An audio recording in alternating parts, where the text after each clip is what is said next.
Oh my beautiful love, this song now you I sing I'm for. I can't explain what I'm feeling, but I know it is real. Oh dear, my beautiful love. Oh my beautiful love,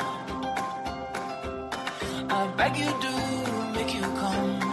I know sadness since morning you come out, but it feels like forever.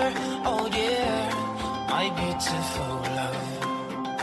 My darling, you make my dreams come true, and I could do anything for you. They say that I'm a fool. Well, that's fine, 'cause I'm a fool for you. You make my dreams come true, and I will do anything for you. They say that I'm a fool. I will gladly be a fool for you. Oh yeah, yeah. Oh my beautiful love, you are my angel from above. God bless the day that I found you. You're the best thing that happened to me, my beautiful love. Oh, my beautiful love. Oh, yeah, I'll make you dance with me, small. Hold my hand, make I hold yours, make you no worry, you no go far. Oh dear, my beautiful love. My darling, you make my dreams come true, and I could do anything for you. They say that I'm a fool. Well, that's fine, 'cause I'm a fool for you. My darling, you make my dreams come true, and I could do anything for you. They say that I'm a fool. Well, I would gladly be a fool for you. Oh yeah.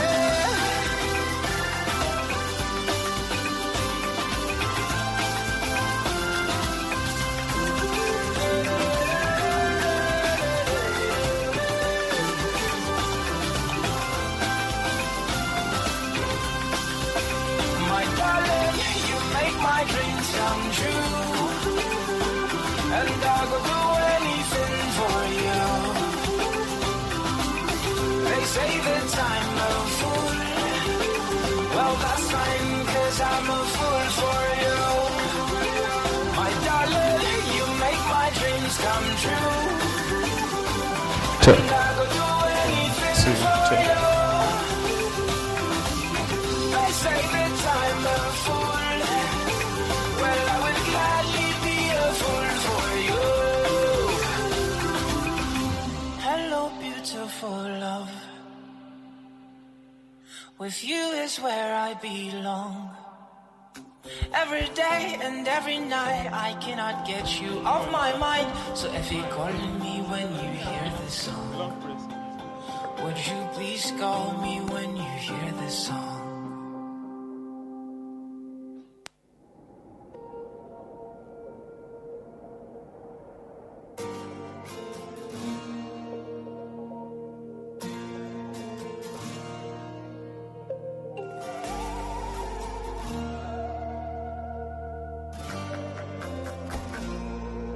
I am waiting here again. Will you come today? Or are we worlds apart? I wonder, dear, where you are. Where are you now? Are you anywhere around? And even if we are worlds apart, I wonder, dear, where you are. Have you moved away? Are you down?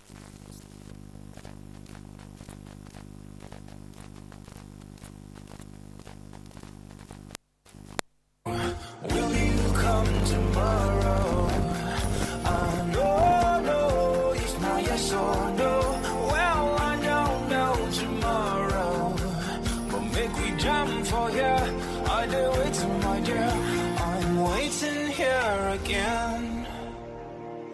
sure you go come today? Or are we worlds apart? I wonder, where you are. Where are you now? Are you anywhere around?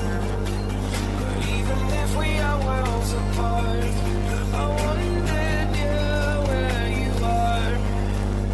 The first time that I saw her, she looked beautiful, but I no tell her. I just walked away, and now I'm dying hard to see her face. I do come here almost every day. Be quiet while aware,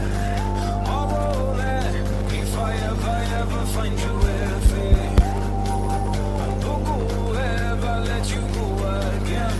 I'm waiting here again. I don't know if you'll come today. We are worlds apart, but I wonder for dear where you are. Where are you now?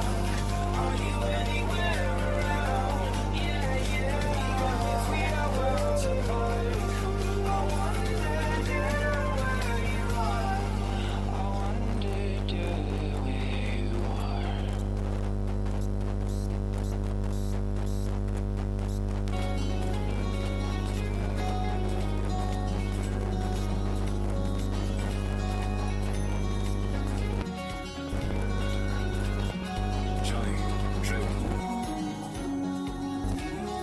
If you're in the rain, I will cover you. Lost, I will find you. My love, don't lie. You know the light. Don't worry, I'll be here and I will catch you if you fall. I know the light. I know the light.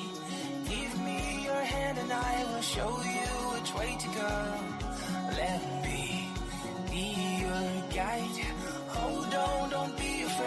It has been 3 long days, and I never hear you call my name. I go to look my phone for work, hoping that you'll call, yeah. The more I wait, you are drifting away. No, let our love fall down. We must stay afloat, we will never drown. Darling, you mean much more to me, so let us not allow our love fall down. Let it not fall down. No, let our love go to waste. Oh, will make you stay.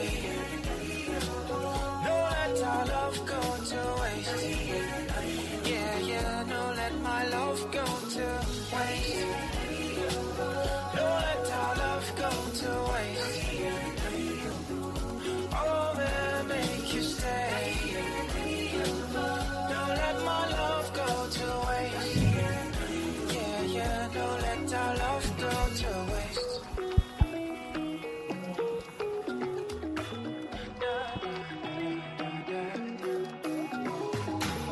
Maybe I am wrong.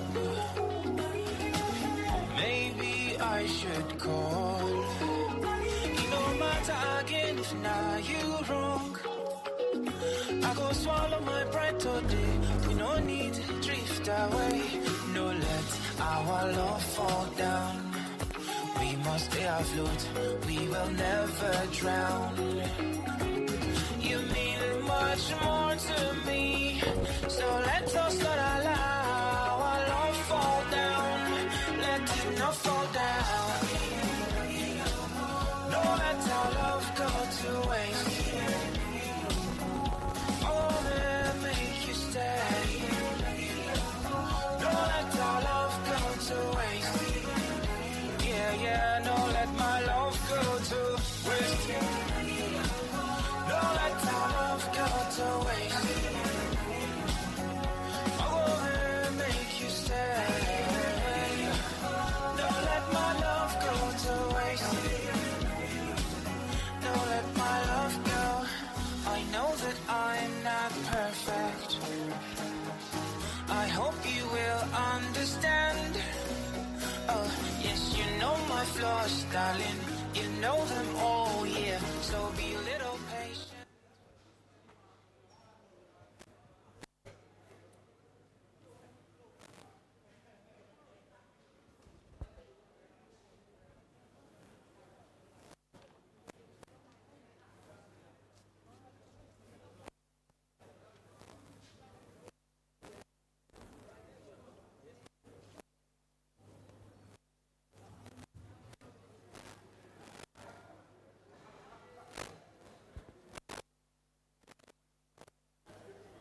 Distinguished ladies and gentlemen, good morning, everyone.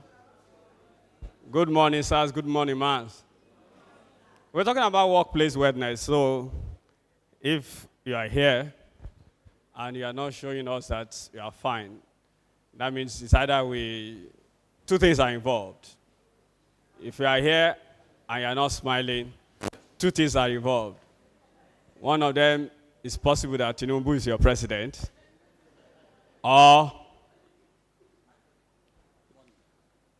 cyber security levy is worrying you. So please, let us set aside, and forget about all the worries. Every time I go for one presentation or the other, there's a song that always comes to my mind, and that's Lagwaja's song. Put aside all your worries. No,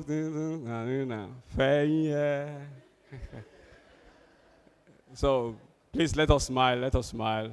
It's good for our health, and we're talking about wellness. I look around the hall, I can count on my fingers, on my 2 hands now, I can count the number of men. I said, are we in church again? We are used to it in church. But yeah, we are here talking about wellness. The only thing that men hear when it comes to wellness is what?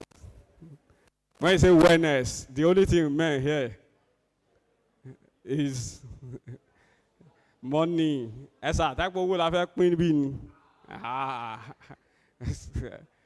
So, if you are here and there's someone that is supposed to be here that is not here, please let's reach out to them that we're about to start. Let us talk to everyone. We have speakers here, and when I look at this side, and I look at this side, I have a feeling going to be sharing with us today. I want to encourage everyone to pay attention, to listen, and then to get better, even with our health. The members of the Workplace Wellness Committee, our coordinator is here. The chairman, also the deputy provost, is here. The coordinator, Dr. Omobowale, is also here. So everybody is happy to have you around. I'm looking forward to a day that I will be an MC of a Nigerian program that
kindly project the item.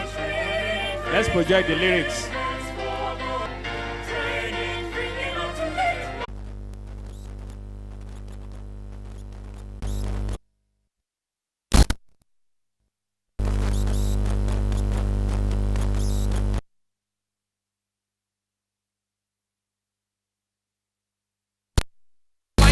Busy schedule, we thank you for being here with us. Thank you so much, ma. Another big warm round of applause for our provost. Thank you, ma. Seated right beside her is our deputy provost and also the chairman of the CoMUI Workplace Wellness Committee. So he's wearing two caps in person of Professor Ade Fatai Anenih. You are welcome, sir.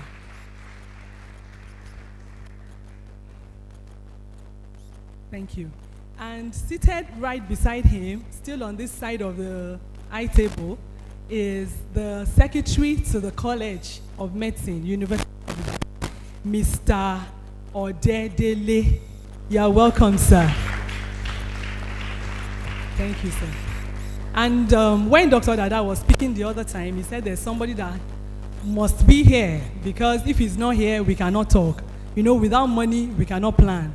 So we also have the financial controller of our college on the eye table, Mr. Ayoshino. You are welcome, sir. A big round of applause for him, please. Thank you. Ha. And then I'm moving to the other side of the table where we have our distinguished speakers this morning. They will be sharing from their wealth of experience. They will be teaching us on how to maintain our health and how to make sure that even as we age, we are also maintaining our health.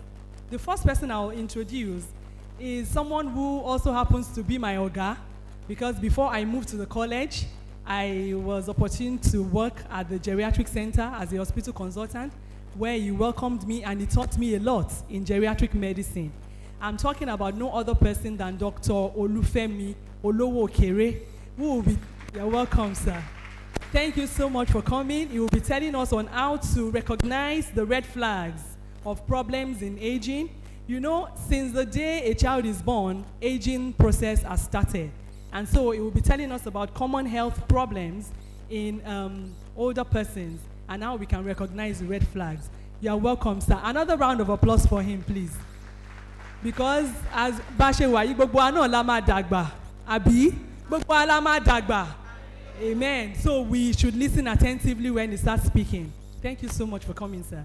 And sitting right next to him, you know, we always talk about gender balance. We must balance it.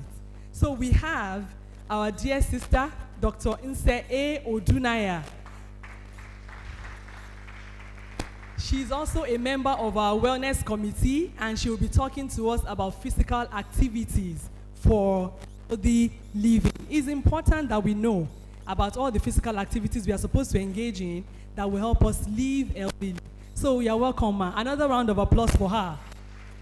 Thank you so much. And right beside him is someone who will be balancing everything for us. You know, when we are talking about physical health, we must also talk about mental health. Because without mental health, there is no health. So we are going to be having Dr. J.O. ABDULMALIK, who is ably represented by Dr. Anenih, who will be talking to us about stress management and emotional well-being.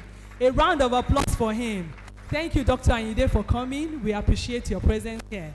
Now, so you can see that it's a balanced meal that we are going to be having this morning. So we talk about the physical health and also the mental health.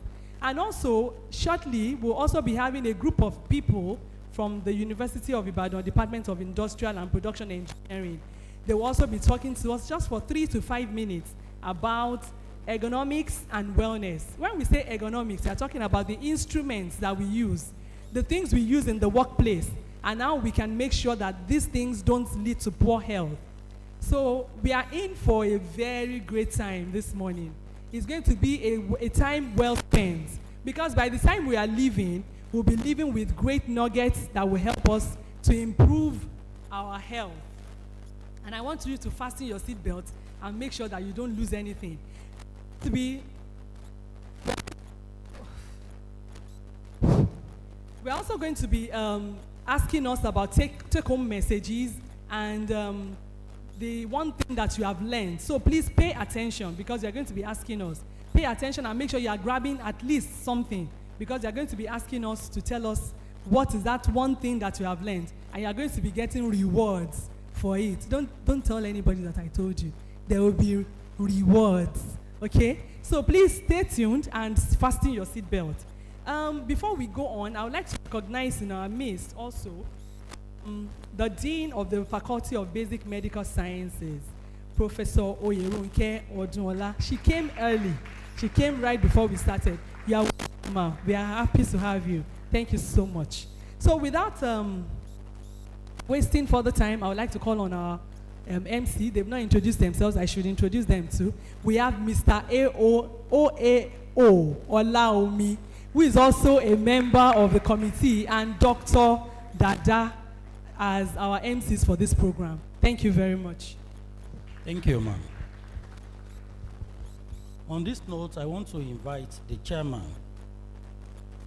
of the next committee and also the deputy provost to give us his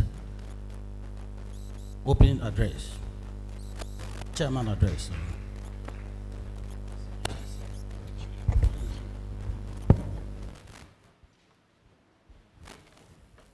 Thank you very much. Good morning, distinguished ladies and gentlemen, and I must sincerely recognize. Your microphone has started. Eh? CC.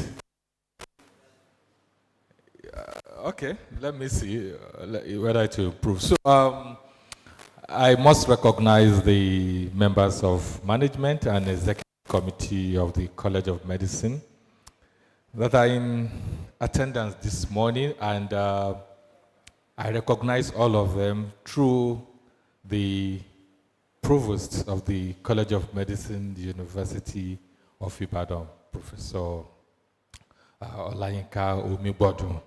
And I must appreciate you, Ma, for your support to this program and to the committee, considering the very important nature of having this type of talk from time to time among our staff.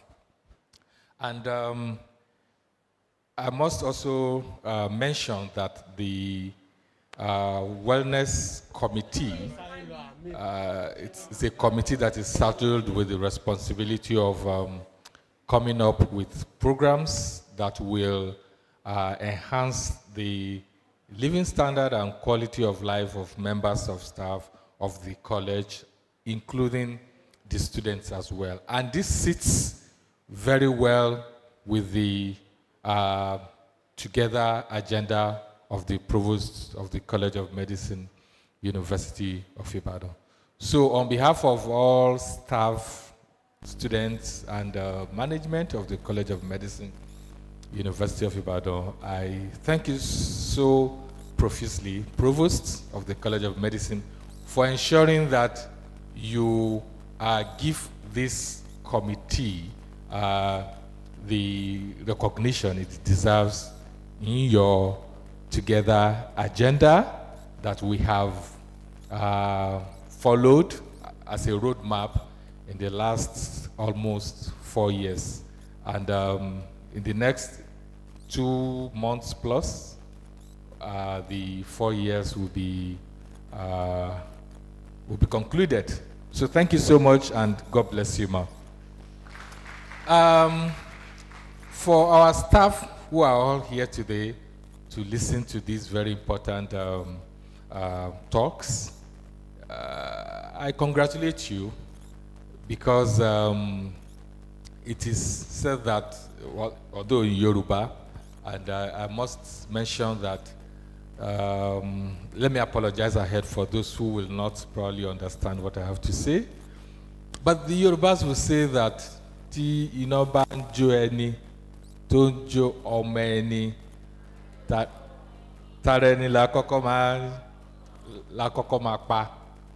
You know, the reality is that in whatever form we seem to contribute to the workings of the College of Medicine or even the University College Hospital, the reality is that at the end of the day, we know somewhere there are two categories of people as primary beneficiaries: the students, the patients.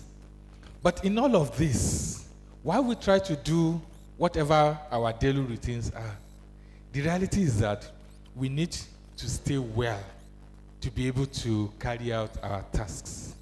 But we know that a lot of times we forget to pay attention to ourselves.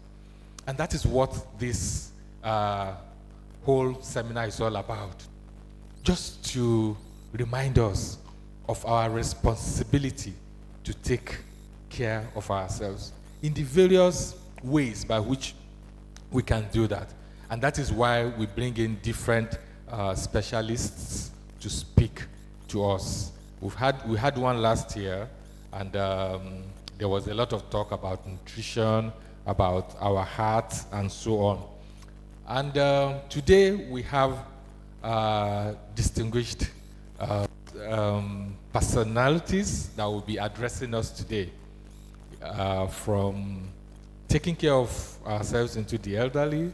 You know, as we all grow older, we have Dr. Olowookere, who is going to be doing that. And I must thank Dr. Olowookere for making it possible to this event. We had a lot of, we've had to disturb a lot of his schedules. And he proved to be very, very, very flexible. And thank you so much, sir, for allowing us to rattle your schedule a little bit. God bless you. And of course, we also know that in whatever we do, we need to keep active. And if in case we didn't know that, we are going to get to know that why we should keep active. Because in reality, like I always say, just go back to our history. We were created to be active. Troubles began when we decided to change the narrative of nature. Dr. ODUNAIYA, my very distinguished teacher, will be talking to us about that this morning. And above all, like the provost will usually say all of the time, that there's no health without mental health. And I know that, I think last week or 2 weeks ago, we had this very terrible, acute shortage of petrol, and we didn't even have time to prepare. And we are all stressed up, And that is just one of the recurring things in Nigeria. There are so many other factors, but then we need to live with that situation as we pray along to ensure that things will change for the better. So Dr. ABDULMALIK, ably represented this morning by Dr. Latunde Ayinde, will be talking to us about that. So let us listen, let us stay back and then listen, and then I'm sure we are going to benefit maximally. Like the Department of Industrial and Production Engineering, they also will be talking to us about wardrobe wellness. They believe that apart from what you eat, I think the next is what you wear. And how will this relate to our health, especially in this setting that we work? So we're going to listen to them very briefly. So I welcome you all on board to this program of today, and fasten your belt as we go on into the program. Thank you very much, and God bless you.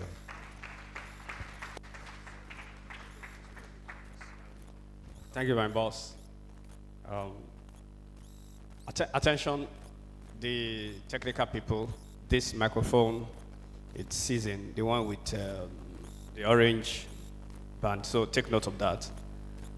Thank you very much, the Deputy Provost and the Chairman of the CoMUI Workplace Wellness Committee.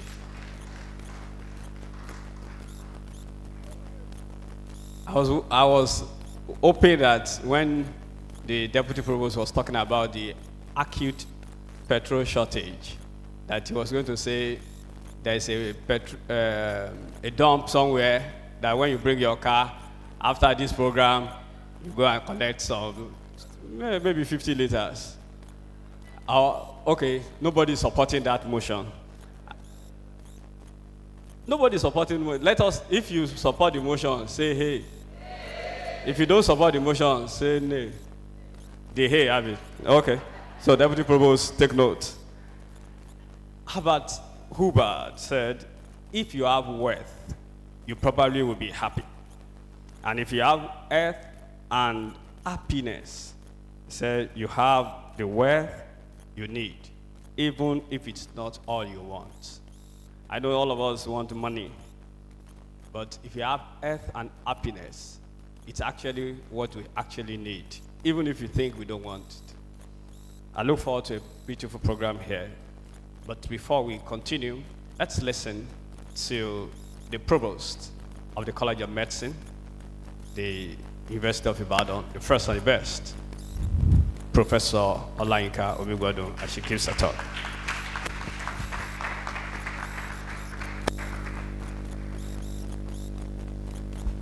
No, I was going to hold it in my hand since you want me to put it. Eh? Oh, you didn't even come to move it for me.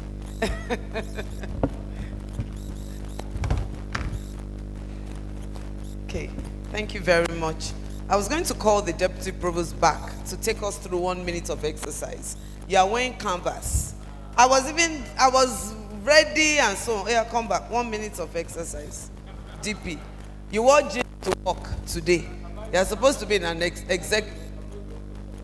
No, but if you are wearing, what do you think?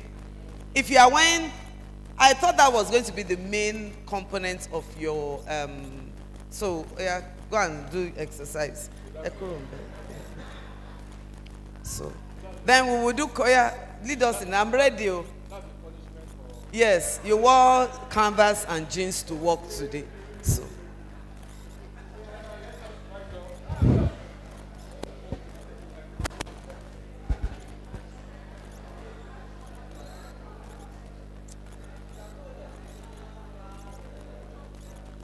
Okay, so what can we do with this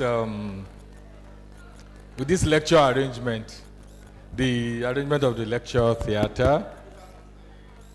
You can move the what? To the eye.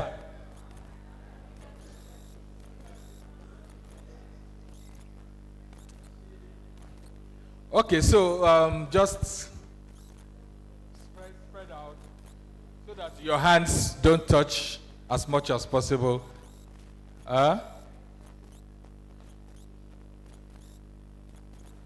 Okay, so let's go from there. All right, so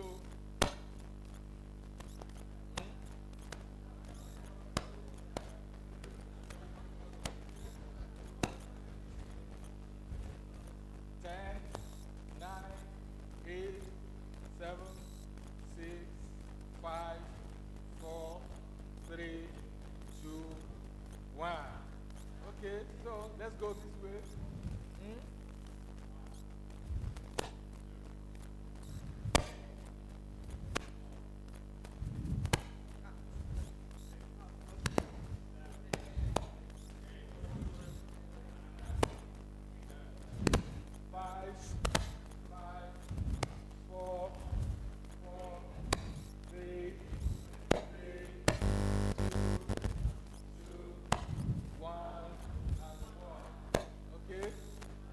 You have enough space. Let's go this way. All right. So, what? Hold the mic. Thank you. So let's go this way. All right. The other side. Okay. Make sure your knees are not bending. So no, so I can do this. We don't want that. Okay, let's go.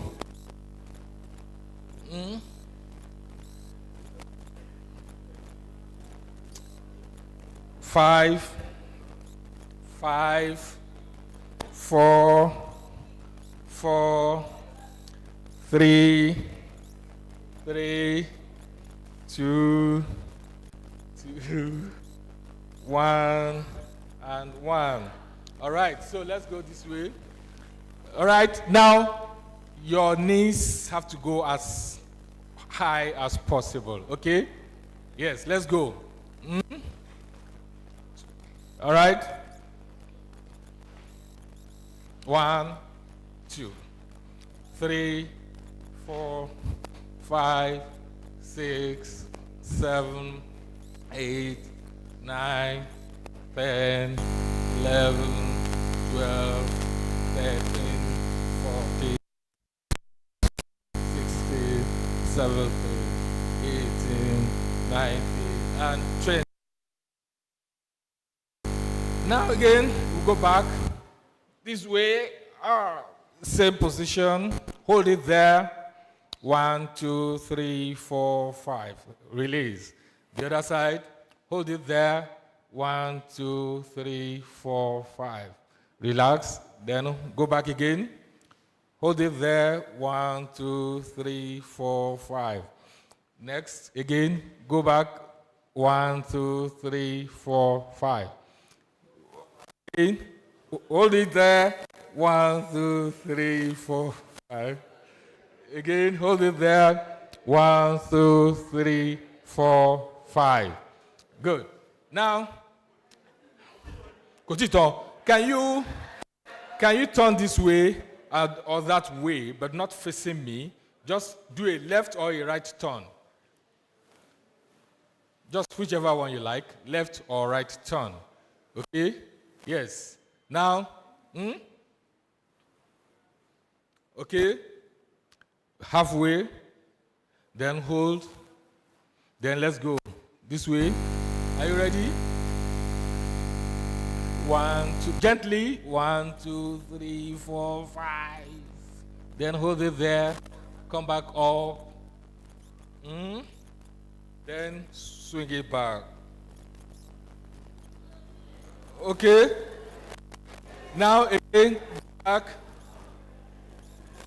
All right. This way. Okay. Here. Then stretch forward.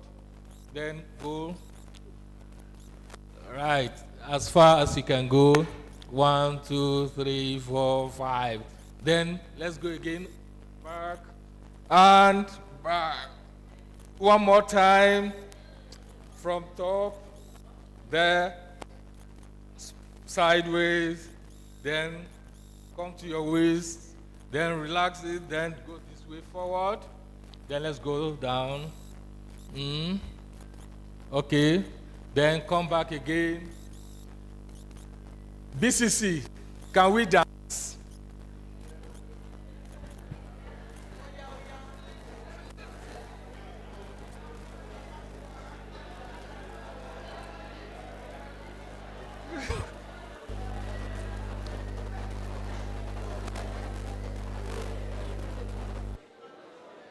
Don't sleep, wake up. Collect your money.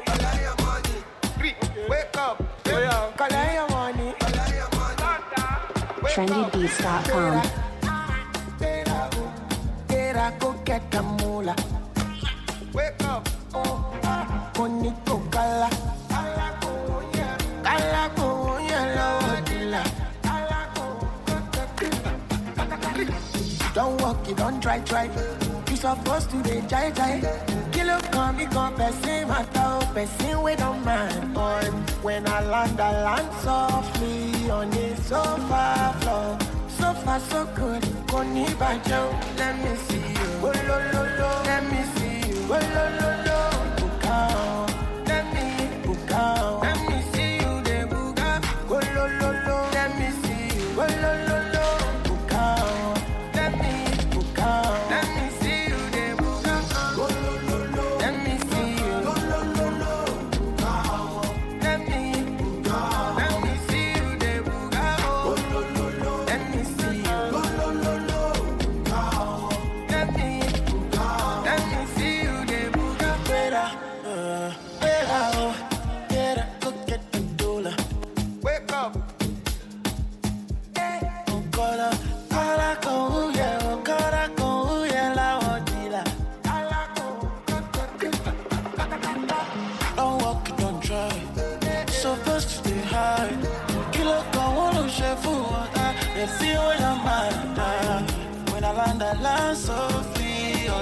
so far flow. So far so good, Koni Bajo, let me see you. Oh lo lo lo, let me see you. Oh lo lo lo, Bukao, let me Bukao, let me see you.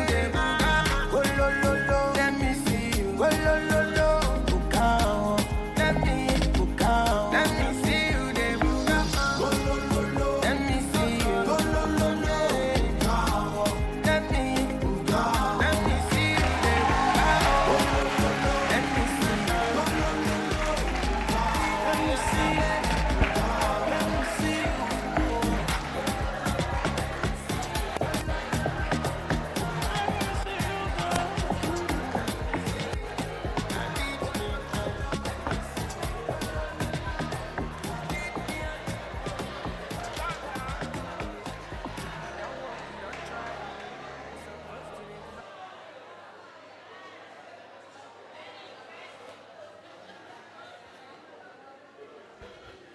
Distinguished members of the College of Medicine, University of Ibadan, community, both here physically and online. I just wanted to let you know a little glimpse of the success of our administration. When you have a deputy provost who is at the front line of wellness, then, there's a lot of wellness in the office of the provost. So remember that as you... And I'm extremely delighted to be here. And I know we want to get to the meat of the day. And as you're seated there, send a message to invite one person from within the college community or UCH to come and join us so that they can partake of this presence, this health and wellness. Because as a mental health person, I know we're still going to have a mental health talk. This exercise is very good for mental health. Very, very good. When you exercise, you release certain chemicals into your brain that make you feel good. And that's why it's so important to do. And even when you are walking, when there's no petrol, be happy about it. Don't grumble. Because you're actually getting a lot of benefit from the trekking. Yes. So as we have a positive attitude, there's no petrol, but I'm walking, I'm getting exercise. So you're very welcome. I just want to acknowledge the Deputy Provost. Like he mentioned, it's less than 3 months to the end of our administration. And I'm grateful to him for his hard work, brilliance, loyalty.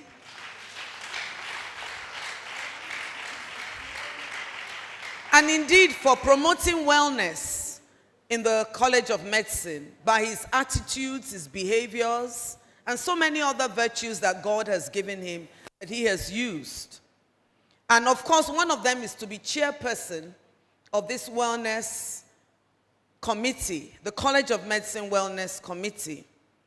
Just yesterday, I happened to be on the group.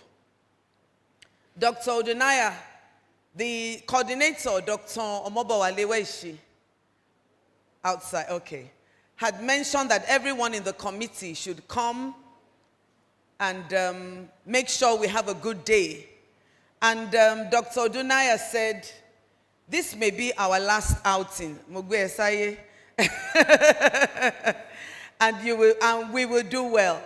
So I'm actually using this as a message even to those who are campaigning, that when you have a good program, that it's one of the things that you as the electorate should demand from your leaders. Programs that will promote your health and your well-being. Very, very important. Very, very important. So these are, and I mentioned that even though we are leaving office very soon, the Secretary to the College, the Financial Controller are there. And all of us are there. So we must ensure that this program continues. It's something that you as members of the community should demand because it's good for you. So I don't think this is not going to be, I believe that this program is going to continue and blossom and even go in greater dimensions. Yes.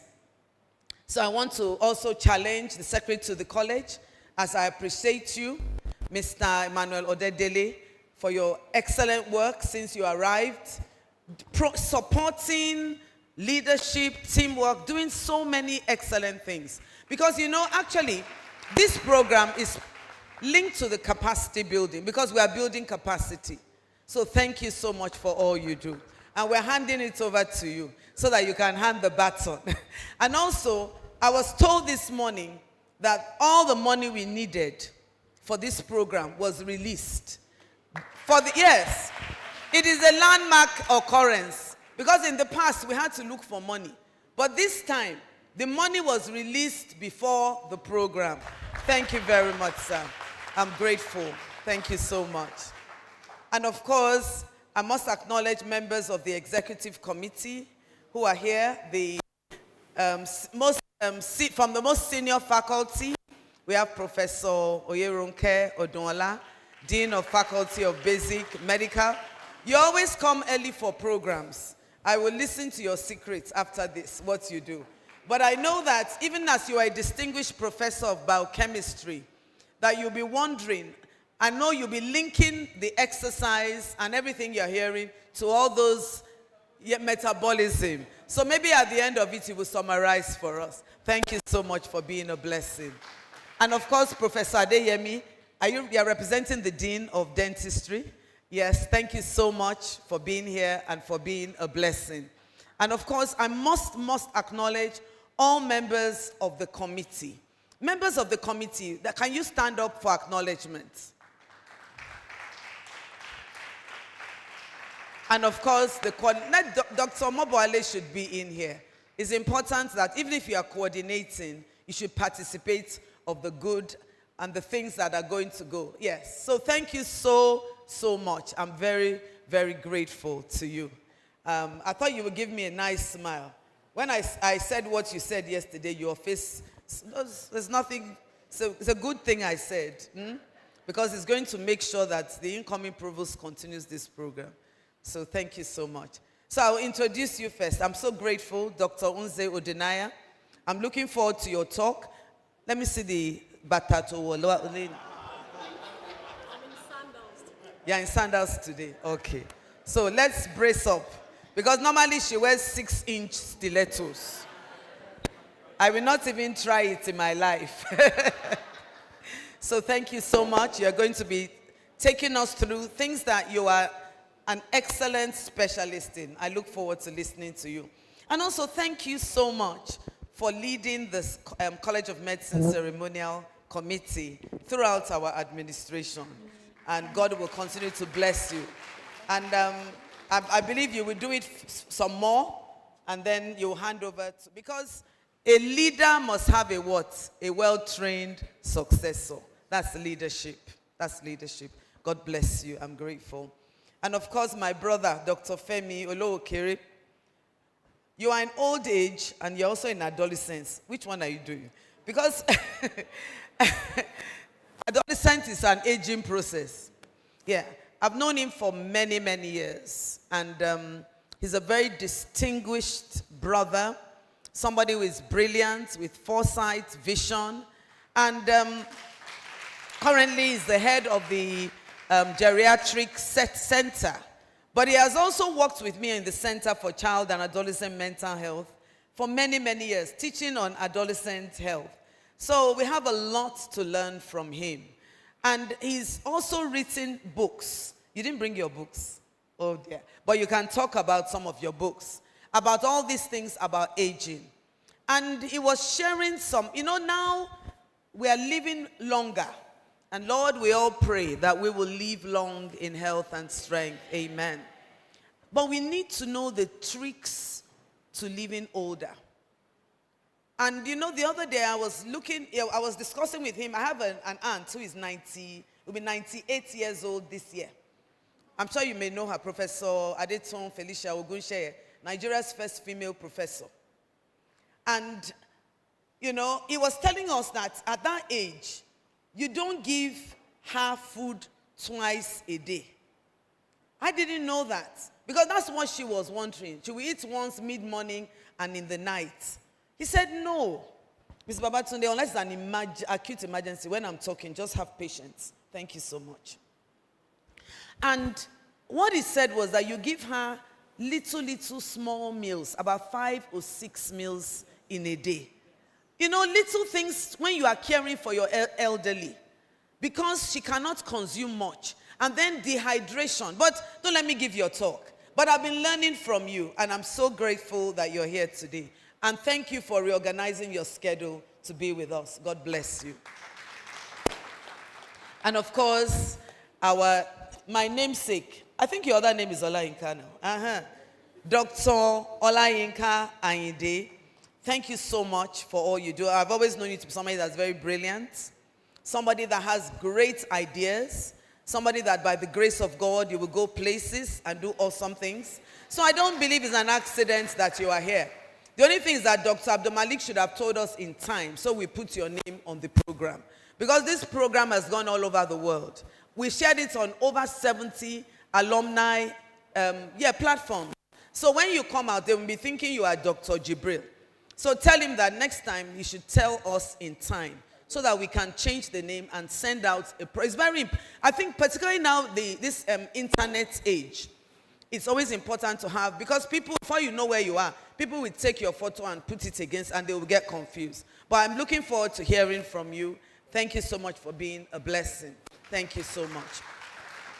So I will now hand over. I think I've said all that I wanted to say, and there will be opportunities to say other things. But just to appreciate it, yes, please, we are online. We are live streaming.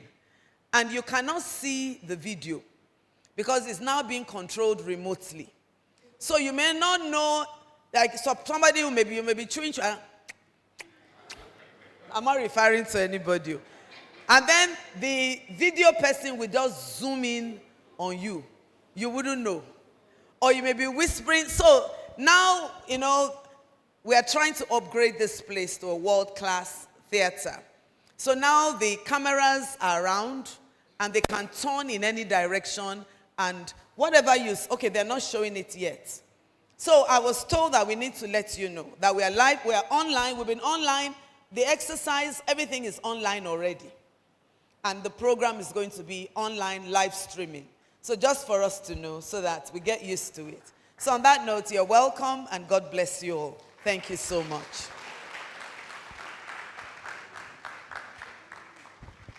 Thank you very much for the speech. Thank you very much, ma'am. And thank you for calling our attention to the cameras. When I came in, I was looking at them when we were doing the national anthem. I said, where is the cameraman? So, and I looked up again, and I saw him. I said,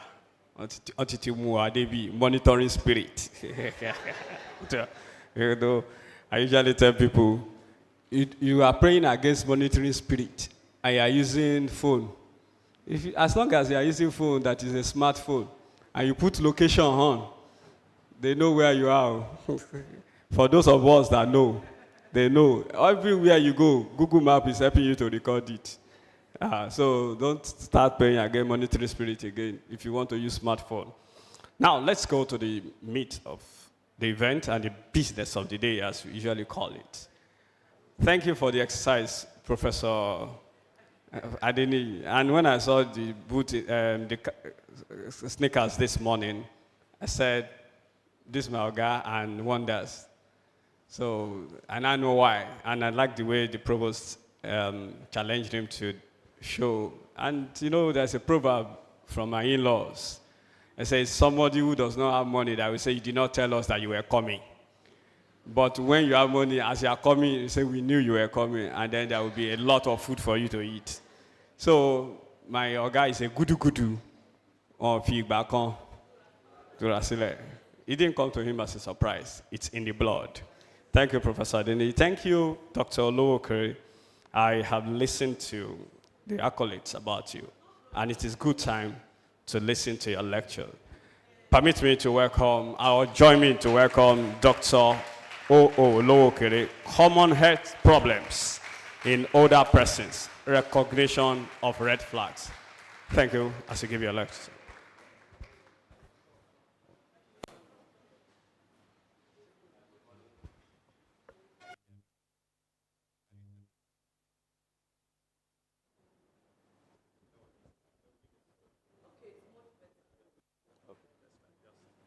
Okay, can you hear me now? Great. I think it's much better. I want to. Okay, it's. We are testing all of our equipment, and that's Let's take time.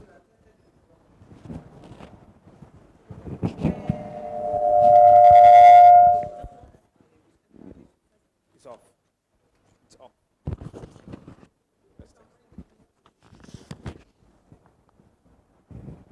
Let's try. Okay. Can you hear me now? It's too high. Let's put it on the left. That's it. Hello? Can you hear me now? Oh, great. Thank you very much. It's a privilege to be here, and I want to thank the provost for this wonderful privilege to be here. Permit me to stand on the existing protocol because of my time.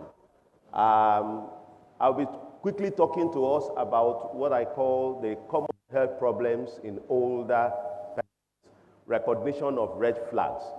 And where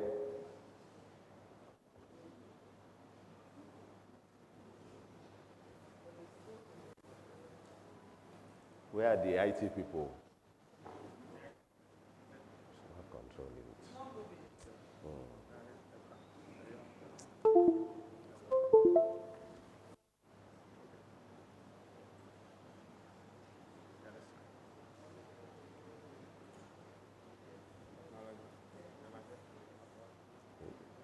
Not controlling it.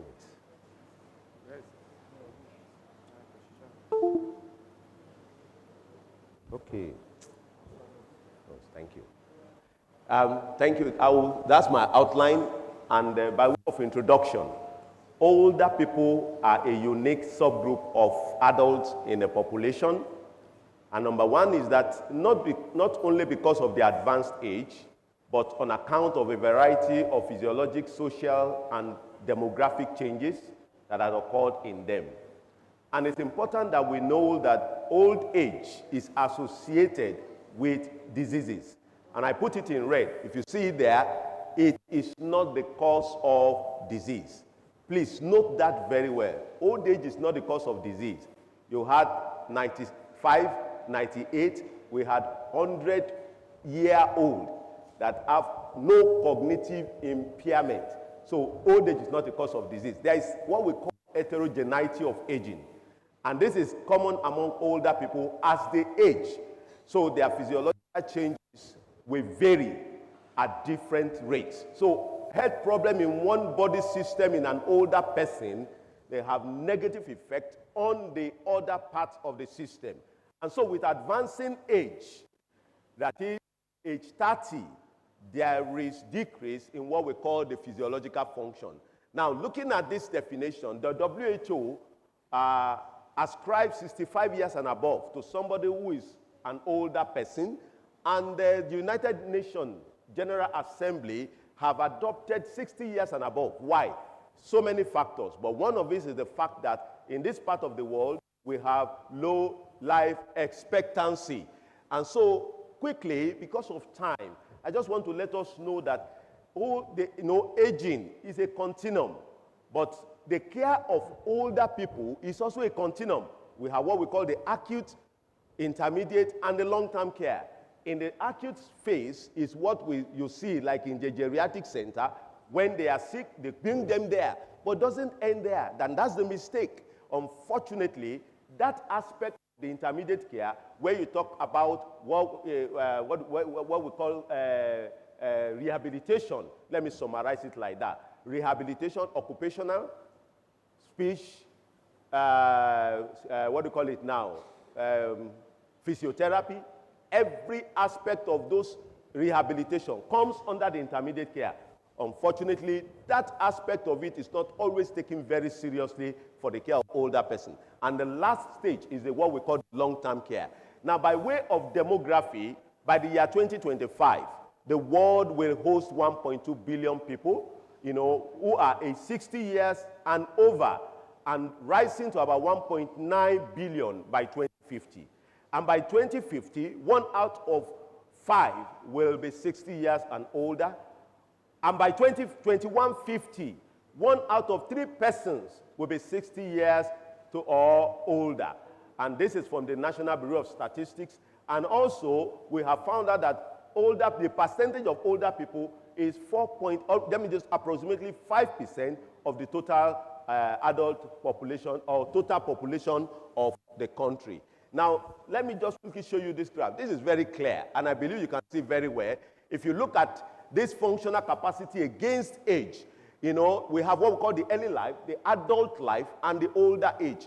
Now, as you grow older in the early phase, yes, growth and development occurs. You are agile, you are active. All your activities of daily living is intact. But as you go older in the adult life, you are maintaining that highest level of function, but something begins to happen thereafter. By the old age, you need to maintain some level of independence, and we need to prevent some disability. And that's why I put here rehabilitation, and also to ensure that you have good quality of life. But unfortunately, those is not the case. Sorry, I will not be able to talk so much on it. But I told you the types of aging. It's a continuum. If anybody will age well, you must understand what we are talking about. We have what we call successful aging. And what do we mean by that? The process, sorry, it's for me. The process of growing older while retaining satisfactory health and function and independence. We have people who are 95. We have one woman in our center, she's 100 years. 100 years. I'm not exaggerating, no. She doesn't need assistance except occasionally when she needs to climb some of these stairs. She does many things. Cognitive-wise, we have done a mini-mental state. The woman is sound. Sound. When you, in fact, I had to call my staff. I said, come and kneel down. Let this woman pray for you so that you can age successfully. We have what we call the normative aging. At that time, multiple chronic conditions start coming up, and your functions start getting compromised to some level. And the end of that continuum is frailty. You will not go frail in Jesus' name.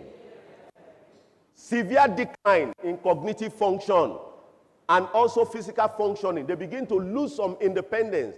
Activity, daily living, they can't perform it. So the mere fact that you are 70 does not mean you will become like somebody, does not mean that your aging process will be like somebody who is 80. It varies, and I've told us earlier on in my slide. Now, let me also emphasize this. There are some characteristics of older person. Health characteristics. Number one, multiple morbidities. Very important. Multiple morbidity. That is, they have many medical conditions. Atypical presentation of disease. That means that if a younger person will have pneumonia, an older person, the way he's going to present with pneumonia will be different.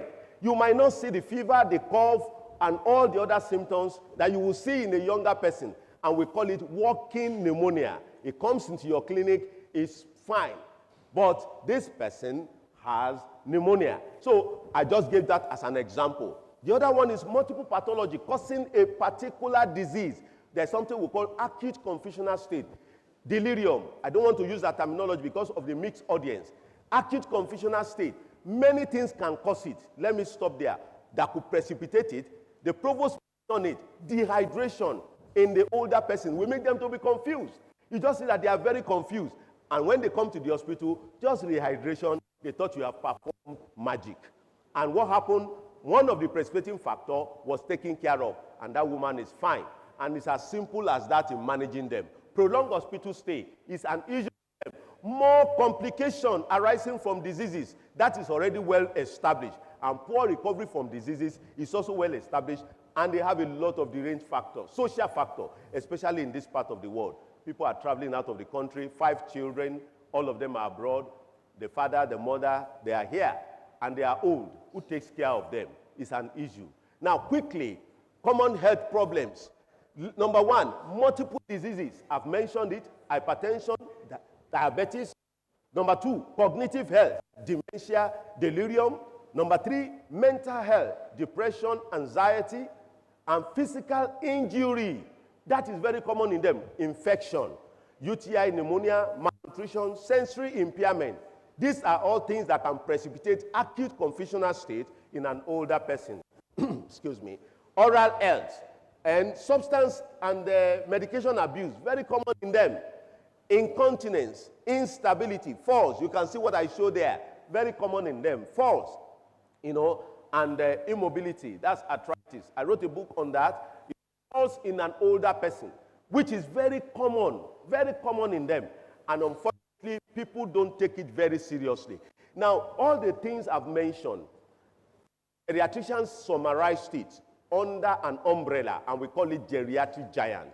Intellectual impairment, instability, immobility, incontinence, arthrogenia. And what do we mean by that? As healthcare provider, inadvertently, there are some things we cause to these older people. It's not deliberate. So arthrogenesis is one of the geriatric giants in the older person. So we look out for it when they present to us. Infections and malnutrition. Now, quickly, look at this. Hypertension. I'm going to take them because of my time, and I'll bring out the salient point. Hypertension, very common in older people. There is what we call the JNC classification.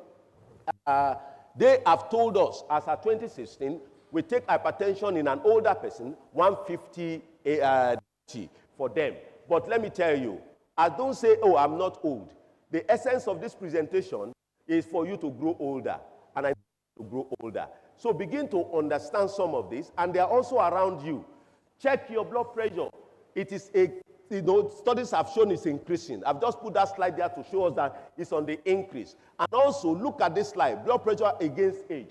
As you grow older, the pulse pressure will be high. What do we mean by that? Your systolic pressure will be going higher. By the time you are 55, the systolic will start dropping.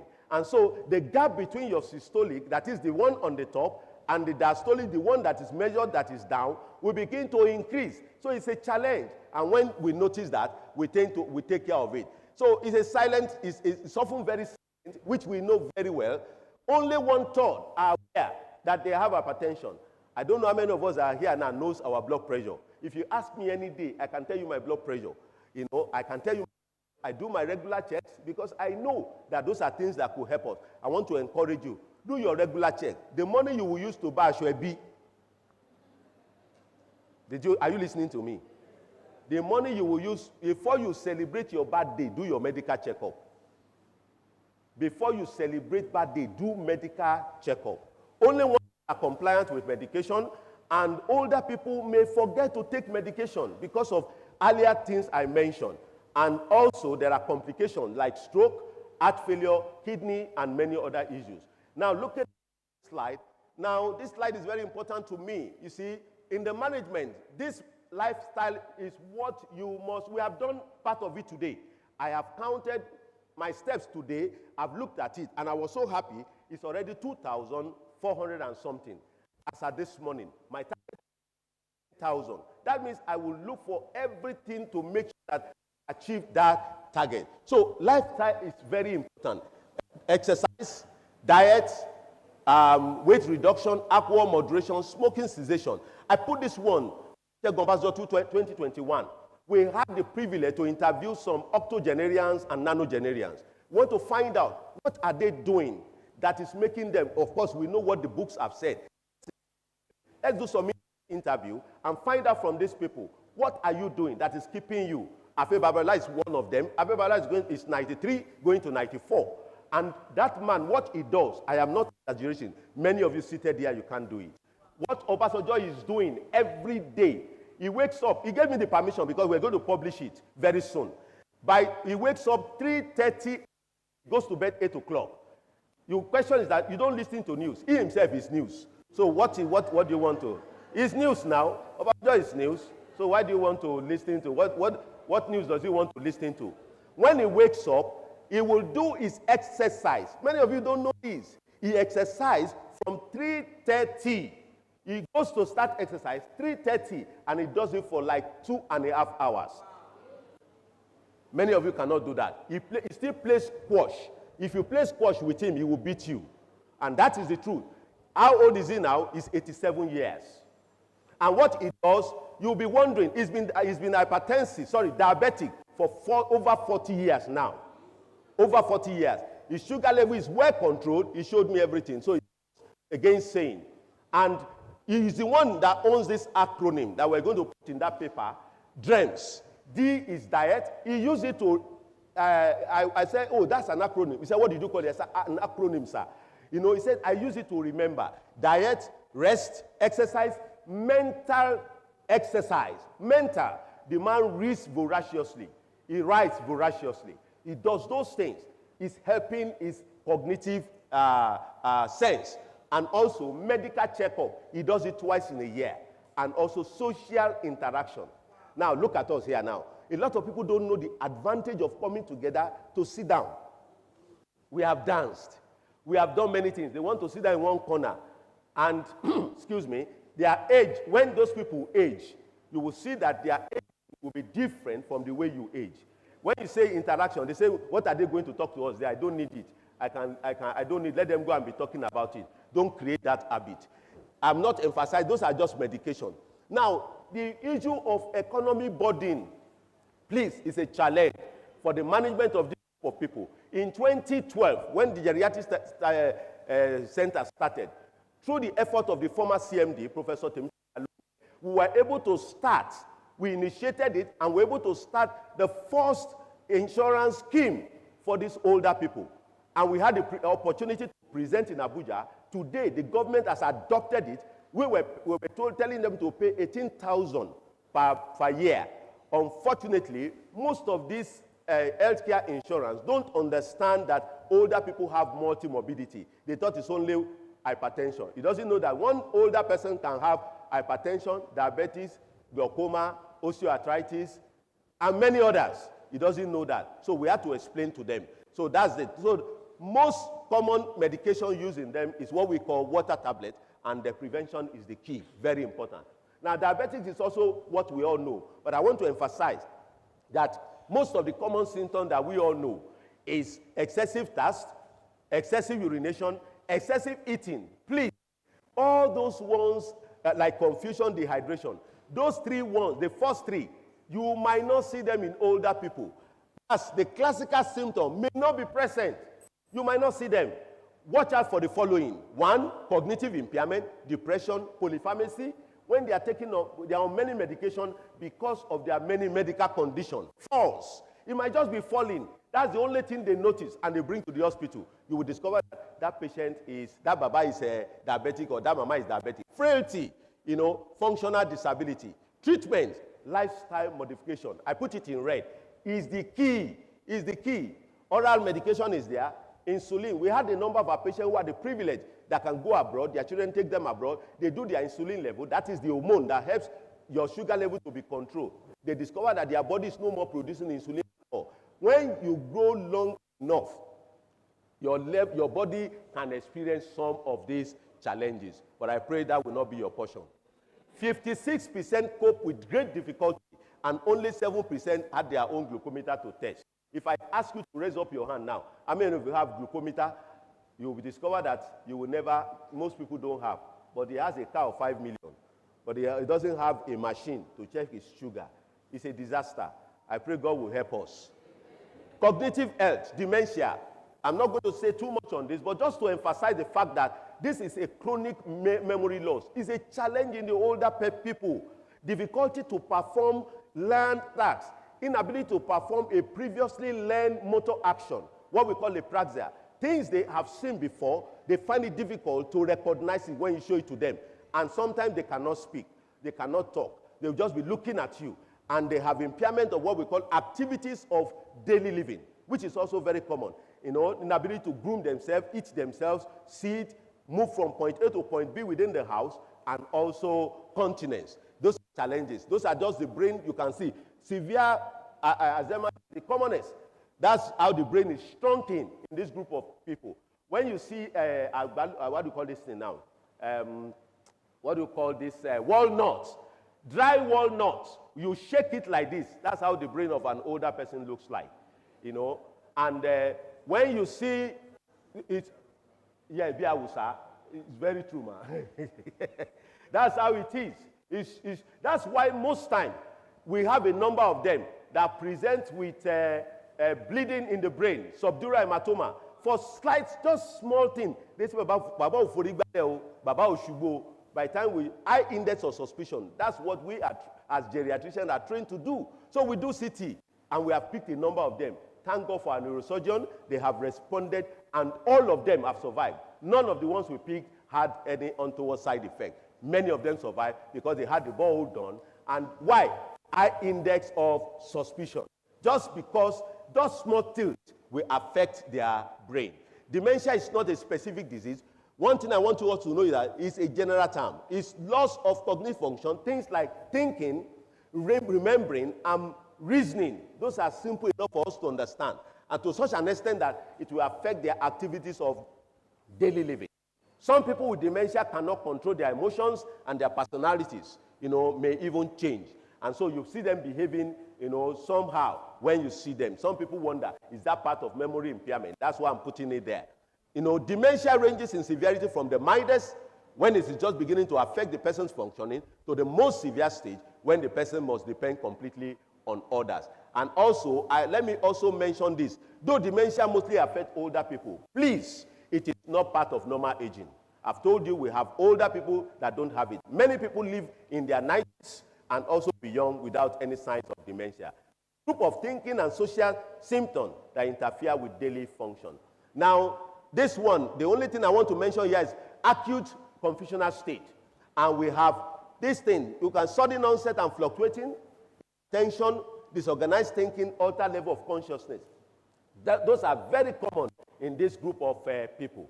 Depression is also very common. You might wonder, just because if you see, because of the osteoarthritis, immobility is enough to make the older person depressed. Say, I am not like this before.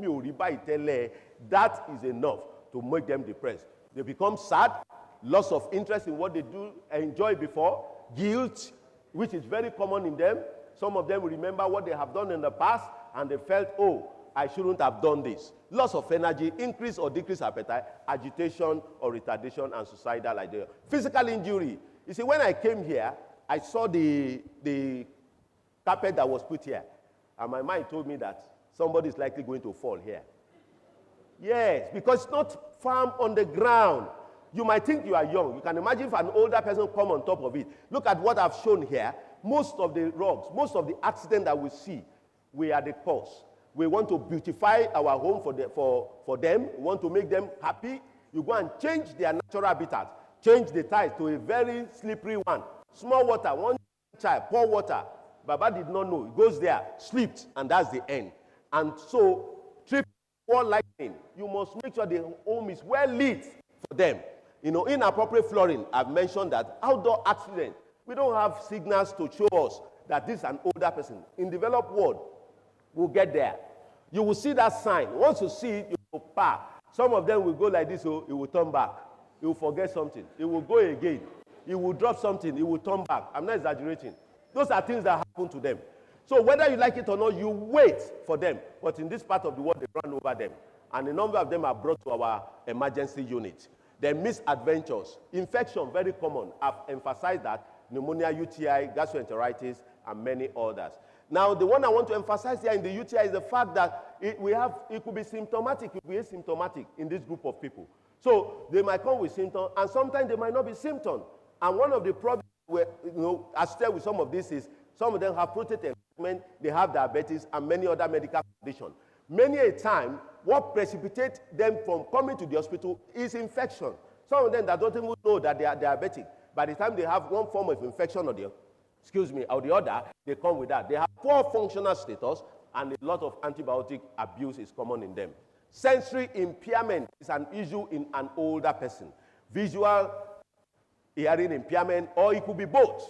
Now, visual impairment, please, in this part, we have cataract, very common. Cataract, 51.6% is the commonest. Others are also there. Glaucoma is also very common in them. But the most commonest is, that's the prevalence of blindness in Nigeria, is 9.3%, and cataract is the common cause of blindness. So we take care of them. Now, osteoporosis, this is it. I want to emphasize this. We were able to, in 2012, we were the first to have what we call dual energy X-ray absorptiometry. It's a DEXA machine to measure the bone mineral density of bone. That was the first in the country, and we're able to do the test free of charge, courtesy of the former CMD, for over 4,500 patients. But we were able to publish 2,401 that had all the complete data, in those patients. And what did we find? We found that the prevalence was 56.9%. And so we changed the way we manage older people when it comes to this degree of, when it comes to osteoporosis, weak bones, because we just used X-ray before, but it's not very, it's still, subjective. It's not very accurate. But this one is accurate, and we can do. So they have, it's a silent disabling condition, progressive disease with loss of bone mass, and at the same time, fragility, a lot of fractures. They just sleep like this, and their bone fractures. Huge financial and social impact on the society, reduced quality of life henceforth, and loss of independence, in this group of people. So we have changed the method by which we manage them.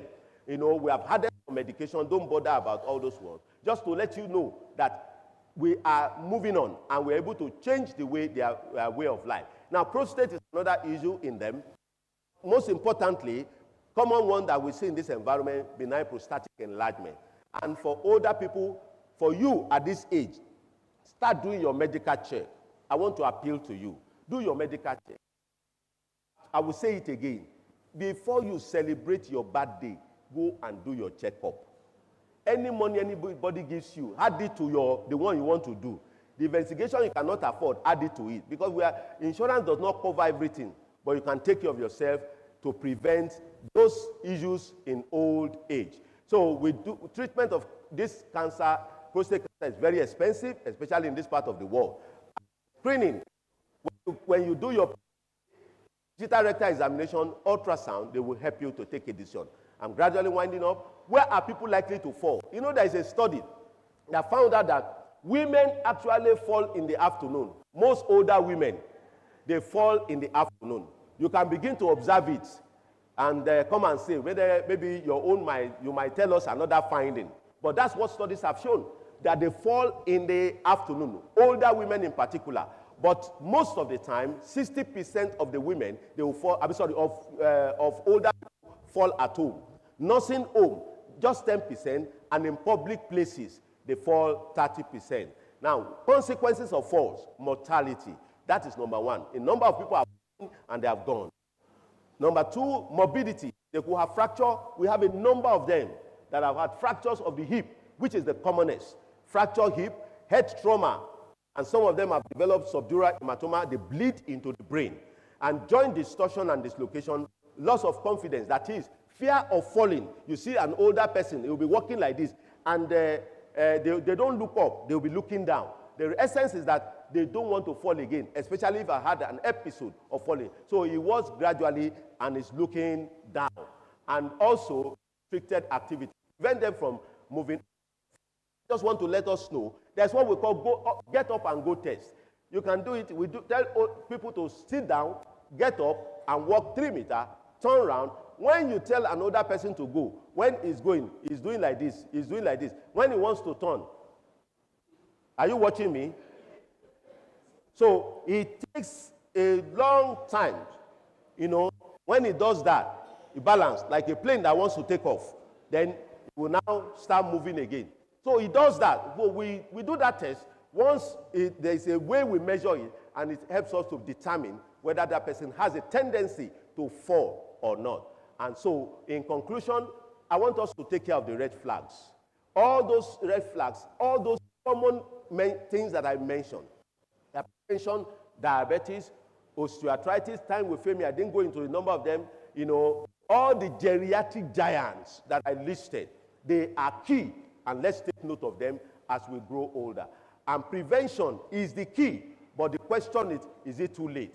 Alvan Toffler said something. He said the illiterate of the 21st century will not be the people that cannot read or write, but the people that cannot learn, unlearn, and relearn. So I want to thank you for listening. God bless you. Thank you. Wow. Thank you very much, sir.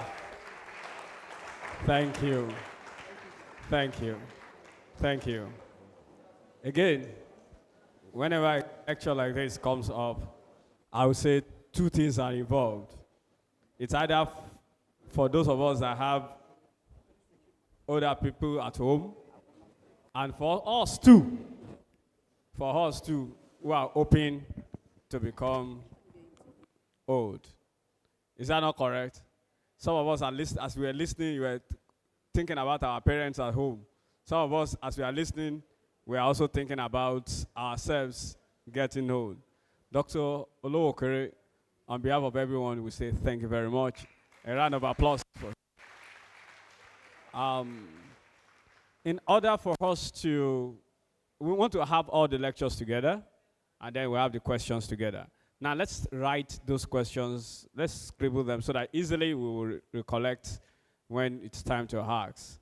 I know that you don't forget things, so don't let us start thinking I'm already talking about, Doctor Insokwe, I'm not saying that. I'm just saying that write it down so that it is easier for us all to remember, recollect.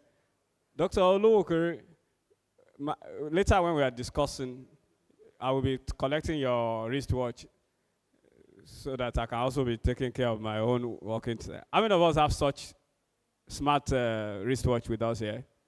1, 2. For measuring our steps, the number of steps. How many of us? Okay. So how many of us have it on our phones? They have some apps on the phone. If you just put it in your pocket or hold it here, you don't. Before you go today, we're happy to install it, especially for those of us that have the smartphones. So let's go to the second lecture. You know, I was waiting for the GAP people to don our garment. So are you set, Mom? Please permit me to welcome my teacher, Dr. ODUNAIYA, as she talks about physical activities for healthy living. Thank you very much. If you are doubting whether it is true, she's been here for 30 years. Thank you very much.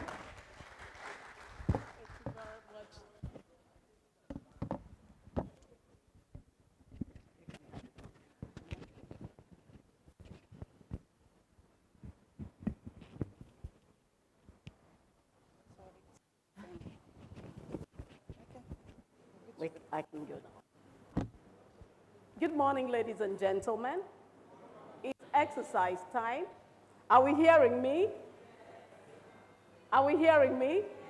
All right, I observe protocol. Good morning, Mom. Dear Provost, the first female Provost of the College of Medicine. Chairman, thank you very much, sir. Professor Anenih, College Secretary, thank you so much, sir. Financial Controller, thank you for the money. My colleagues here, God bless you all. Today is a very exciting day for me because what I want to do now is what I love doing, and it's a very natural thing for me. And so I am going to make sure that all of us enjoy what we're doing now. I am a physiotherapist and exercise physiologist. So what we are doing is physical activity for healthy living. Physical activity for healthy living. I have WHO information. I call it WHO Testament. And I must tell you this very carefully. The enjoyment of the highest attainable standard of health is one of the fundamental rights of every human being. So we are entitled, it's a right to be healthy. That the health of all people is fundamental to the attainment of peace and security. One of the problems we have is security problem.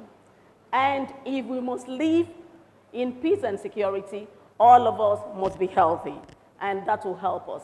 The achievement of any state in the promotion and protection of health is valued to everybody. So all of us need this value. Now, what we are doing in Wellness Committee, what I'm doing now is part of the testament. It says that the extension to all people of the benefit of medical, psychological, and related knowledge is essential to fullest attainment of health. So what we are doing now is to get everybody to have knowledge so that all of us will be healthy, whether in our workplace or at home. Informed opinion and active cooperation, this is where I'm coming to. Wellness is, in our committee, we say, wellness is your responsibility. Your wellness, your responsibility. So you have to be responsible for your health. We know that the government has a role. The government needs to provide us with facilities. But if the facilities are not there from the government, we should still take responsibility for our health. So let's go on now. What is healthy living? Dr. Olowookere said quite a lot of things, which I feel that this slide will answer some of your questions. It is a way of living which lowers the risk of being seriously ill. You are living in such a way that being seriously ill is lowered. So that is healthy living. If you are not living like that, you are not living healthily. It is the living with purpose or intentionality. You are living with intention concerning your health. It is taking responsibility for your health. And one of the responsibilities you have to take in your health is doing exercise. Now, I was given this title, and as an exercise expert, I want us to talk about it. Physical activities or exercise. Physical activity is an umbrella term. So all that we are doing, even at home or at work, are all physical activities. But are all physical activities healthy?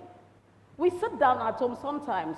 The women, taban ramala, you put it down and you are doing a lot of physical activity. Is that healthy? When you bend like that over time, your spine will be bad. So many things we do. What of those women that carry things on their head at Bodija Market? It's physical activity, but is that healthy? And those will cause a lot of damage to our bodies. So whatever we are doing, it must be healthy to our living. So exercise, I think it's more like it. It should be structured, goal-oriented, and repetitive. We had a bout of exercise this morning. Thank you very much, sir. A bout of exercise. And you know, WHO says we should accumulate 30-minute exercise every day, or minimum of 5 times in a week. We have had 5-minute bouts. So we had how many? Yes, we'll have the balance. Thank you, sir. So more like it should be structured, goal-oriented, and repetitive.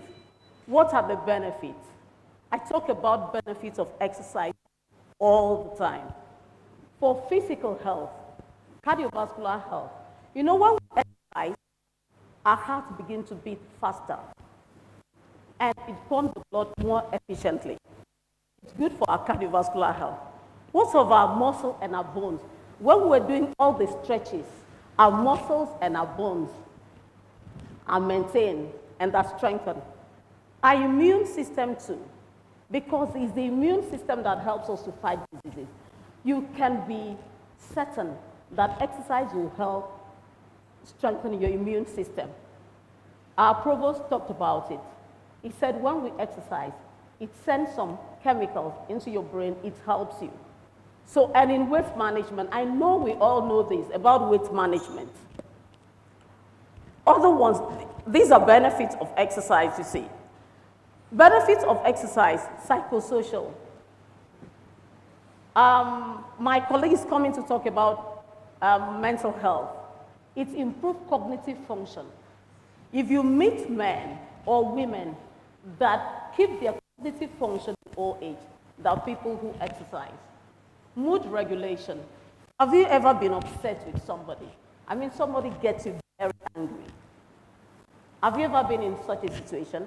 If you have ever been very upset, somebody gets you angry, you can be visibly angry. Have you seen people who are visibly angry? I mean, they're angry, they're shaking. If that person leaves the area of that trauma, and start exercising, by the time you come back, you will think differently about the offense. You will begin to reason it in a better way. That is what exercise does for us. So it regulates our mood. It relieves stress. Do we all experience stress at work? If you experience stress at work, say yay. Yeah, we experience stress at work. But you know, if we exercise, we can relieve stress.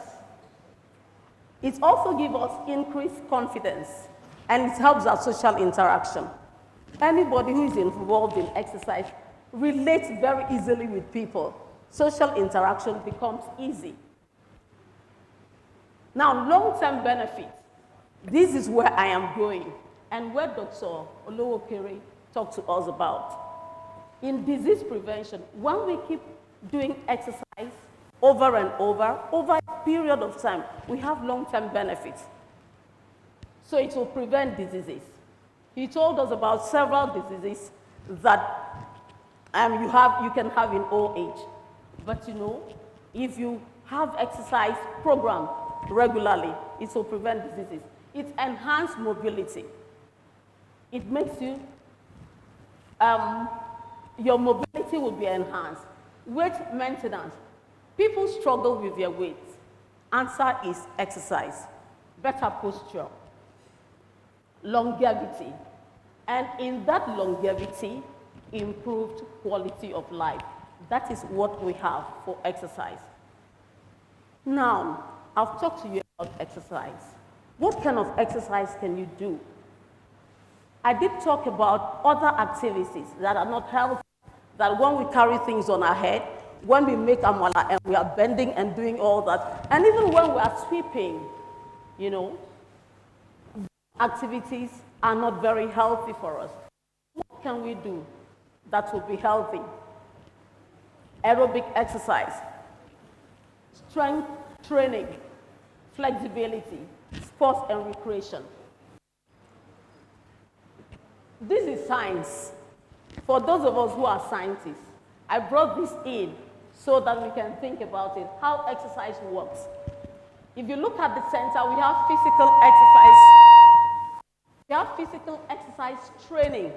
And that tells us that it's something you have to do over time. And so at the center is physical exercise training. That is what it does. It helps the sympathetic nervous system and parasympathetic nervous system. Then we have decrease in pro-inflammatory immune response, then increase in anti-inflammatory immune response. When you have all that happening, then those benefits you are talking about will accumulate over time. Sila, it's a time to pause. Let's pause, let's think.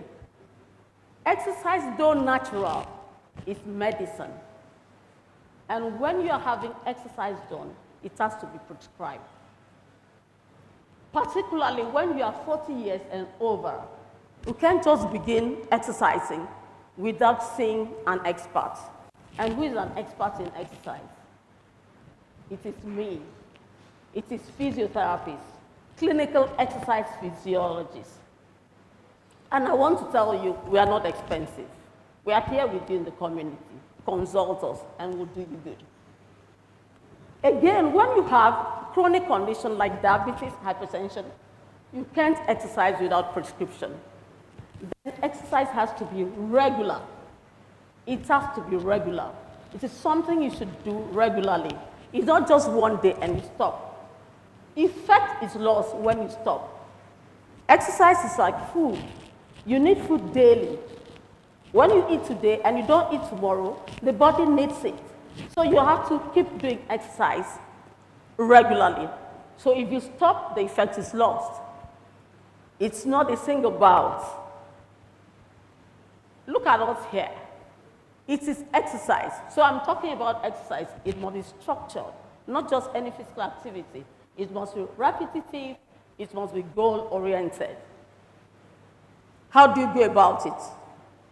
I want you to take note of this. Aerobic exercise, 30 minutes, 5 times a week or more is recommended. How do we go about it? That it will be easy for us. We can accumulate 5 minutes even during work hours. You can take 5 minutes out during work every 2-3 hours. By the time we spend about 8 hours at work or 6 hours, that means we will have accumulated 15 minutes at work. The remaining we can do at home. Start with taking deep breath. So let's taking a deep breath. Taking a deep breath in and out. In and out. So whenever you're starting exercises, you must take deep breath in and out. Then you do few stretches and flexion of large joints like we did earlier when we started. You can jog on the spot or dance. So I mean that you don't have to go out to exercise. You can do it right in your bedroom.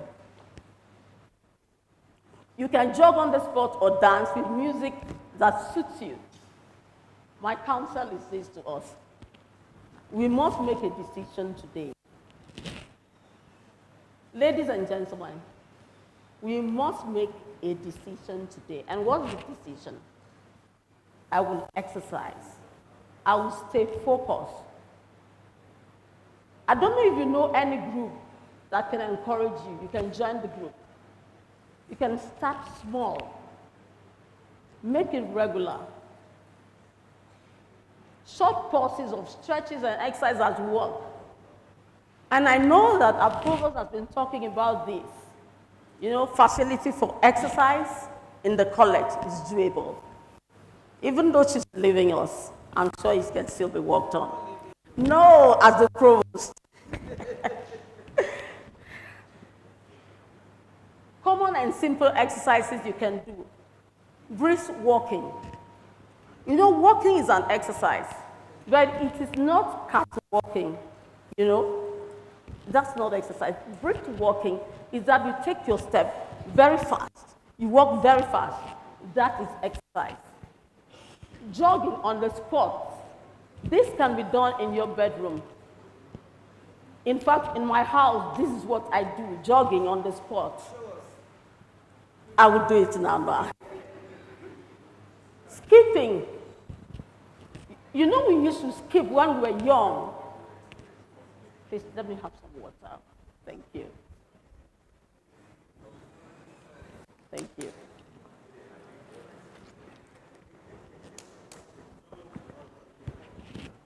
I needed to take some water, please.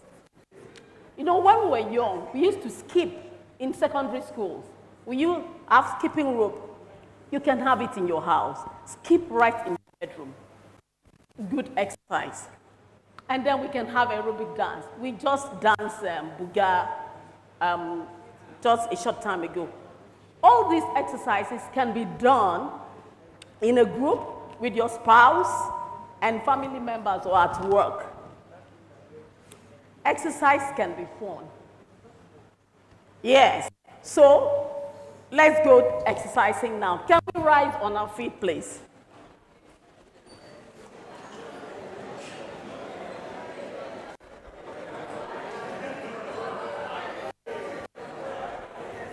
Thank you very much. Please take a deep breath in and out. In and out. Let's have the music. They'll follow my rhythm. Let's go.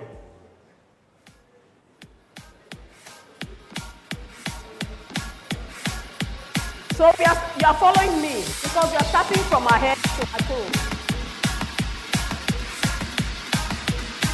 I'm so lonely, broken angel.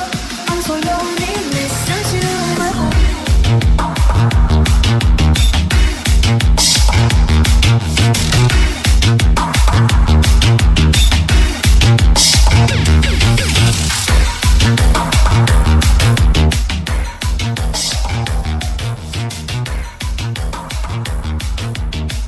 I'm so lonely, listen to my heart.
out. In and out. In and out. God bless you. Thank you.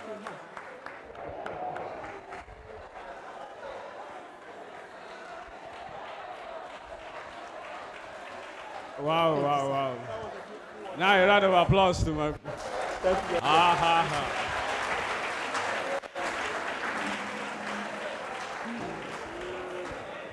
Surely, Yes. that's taking it. I know some people are already saying, let's go on. Why some people are saying, kila Jew. I want more lecture. Well, that's like, walking the talk. And when Dr. ODUNAIYA said something about mood regulation and exercise, the first thing that came to my mind was that no wonder. I say, no wonder. When the wahala is too much in there, I just stand up, I walk away. By the time I walk, take some walk, and then by the time I come back, my mood will be regulated. We should understand because we should marry alone. You know, when the wahala, when they say they bring everything to you, you look at yourself. He said, instead of fighting, men, our forefathers, they taught us that when the wahala is too much, just stand up and walk, just walk away, take a walk. By the time you come back, your head will be cooler. And I say, okay, kill it and so, but I'm sure that if exercise is turned to a drug, it will be one of the best-selling drugs in the world. If everything that we have done, but truly, you need to exercise. You need to be part of what you're doing. Well, we've spoken about how to recognize red flags as we age, since all of us are going to become older, and then we also have older people at home. We have spoken about physical activities for healthy living. And now it's time to talk about the things that all of us like to hear very well. I know you all like to hear. Oh, you don't know that song? Okay, thank God, young people. It's old people that are here. That's a song that a guy did. And he was just doing, hey, Kolomenta. I said, all he was doing in the song, and they are holding him down. I said, So, it's time to talk about our mental health. And it's important for us. It's important, especially if you are a Nigerian, you need to take care of your mental health. Stress management and emotional well-being, so that everybody can breathe. Let's bring in Dr. Ayinde. Thank you. I might have to cancel my lecture because they've used all my energy, all my breakfast for exercise.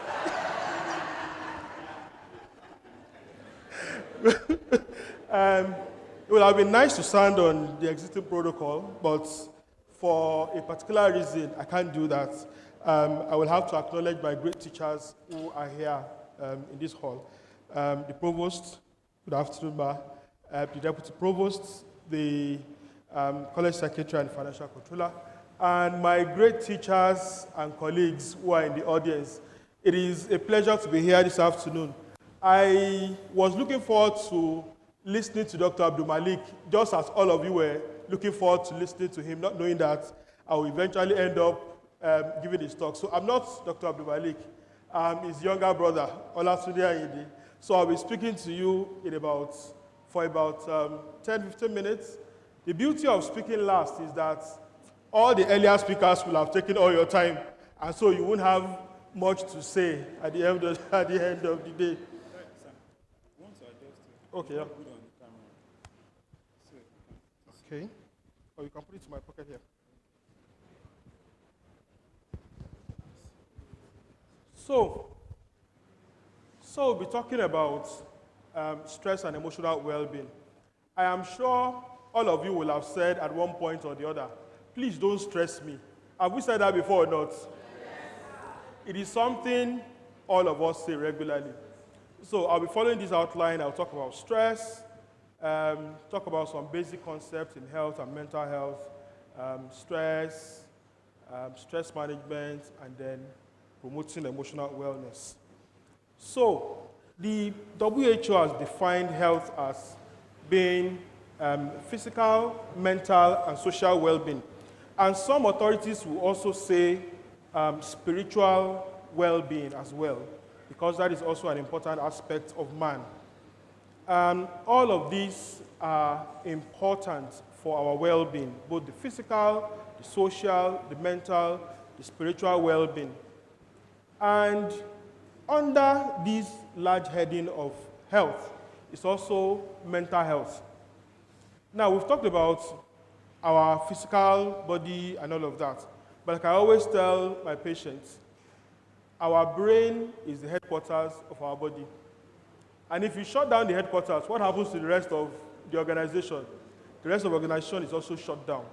So mental health is usually defined as a state of well-being in which every individual can carry out these 4 roles, okay? So you strive to fulfill your potentials, that live to fulfill our potentials. Also, we cope with the normal stresses of life, work productively, and then be able to participate meaningfully in community. If you notice, these 4 roles are actually all we do in life. Am I lying? These are the things that give us joy. These are the things that make meaning to us in life, okay? So, when the brain, I told you earlier that the brain is the headquarters of the body. So when the brain is functioning well, it means your thinking, your behavior, your memory, your mood, they are all fine. It is okay to be sad in times of adversity. It's also okay to be happy in times of happiness, but these are all fleeting moments, okay?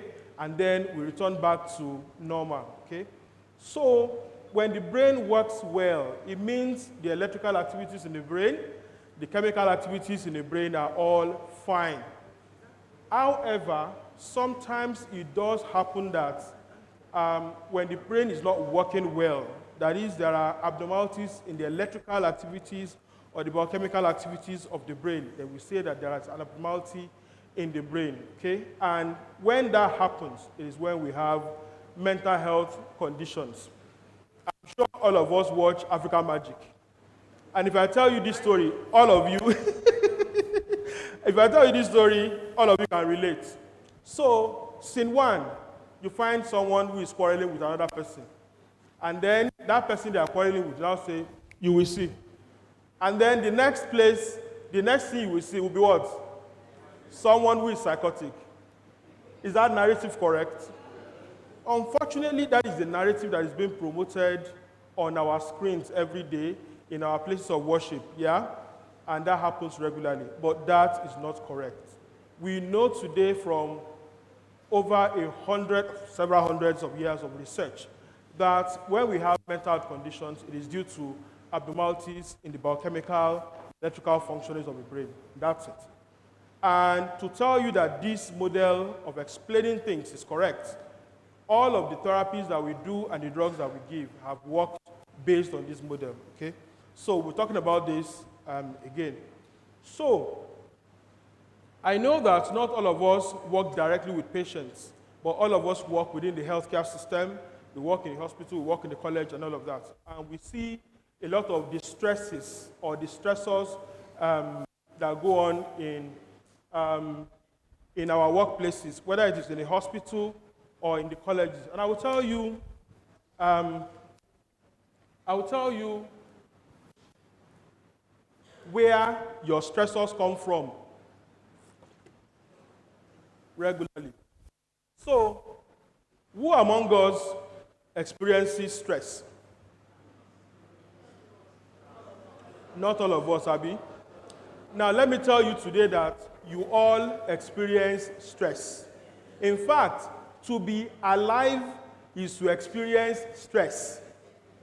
To now live in Nigeria is to also experience stress. Stress, we'll get to that very soon. Stress is actually anything that will make us adjust our daily routine, something that will perturb our usual routine and then necessitates us to adjust. That is the stress. Although that is the common balance. Actually, what I just defined is a stressor, something that stresses us, okay? But the reaction of our body to that stressor is the stress.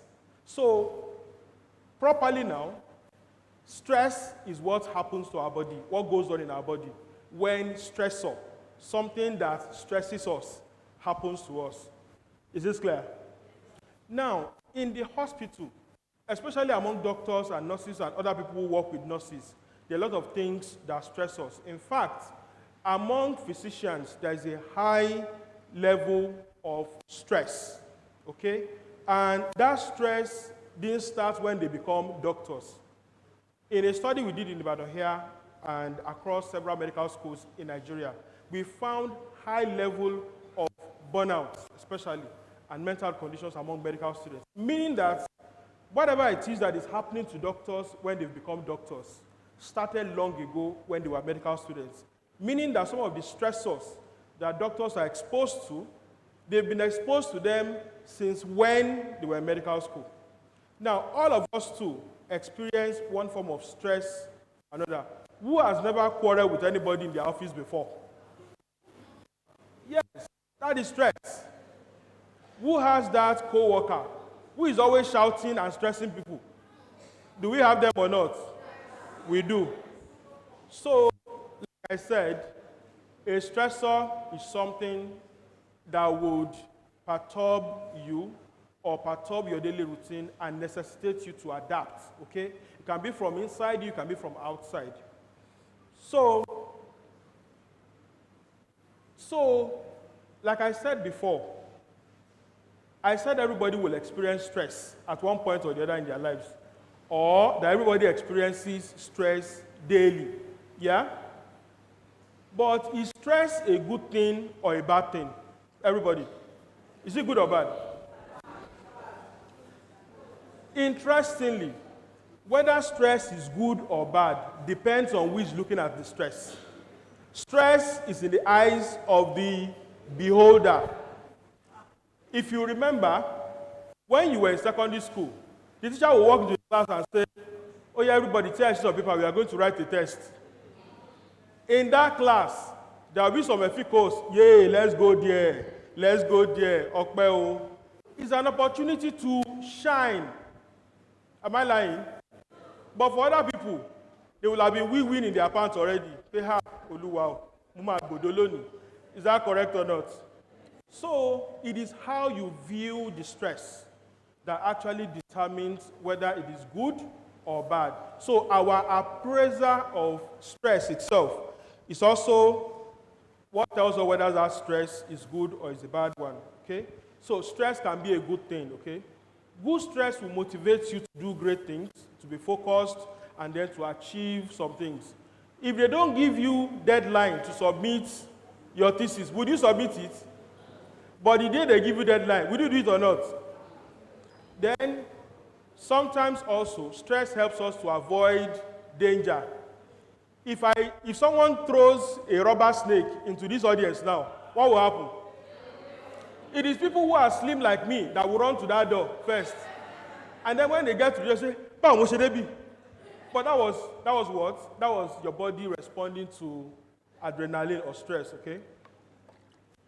But when stress is bad, is when there is excess of it, a lot of it, too much of stress, okay? When it's too much in terms of intensity, in terms of your prolonged exposure to stress, and then it becomes too much. Also, all of us are different. Some can take a high amount of stress, but some other people have a low breaking point. Everybody has a breaking point. Not everybody can withstand stress forever, okay? So, when stress becomes too much in intensity, and when it becomes prolonged, when you're exposed to it for a prolonged period of time, then it becomes something bad, okay? So, how or what determines who will have a mental condition as a result of prolonged stress?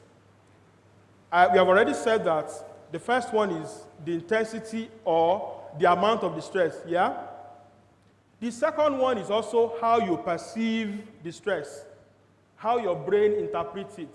Is it an opportunity or a threat that your brain interprets it as? Also, the ajesara, the odeshi that you have, your resilience, how you can absorb the stressors of life, your problem-solving skills, the kind of family you come from, the kind of support you have, all of those are also the things that will determine whether someone will break down from stress or someone will overcome the stress. Our resilience is our ability to bounce back from some of the hustles or the wahalas of life, okay? So, what are the examples of stressor that we've been talking about now? So, for many people, it's different. It could be COVID-19, it could be something that happens to everybody and stresses you disproportionately more than other people. It could be financial insecurity, it could be life changes, a diagnosis, an illness that has just been diagnosed, frustrations, inability to solve a problem, marital problems, and all of that. Now, I will spend some time on workplace stressors, okay? Many of the things that cause stress for us are in our workplace. Is it true or not? Now, the workplace stressors can be divided into three broad headings.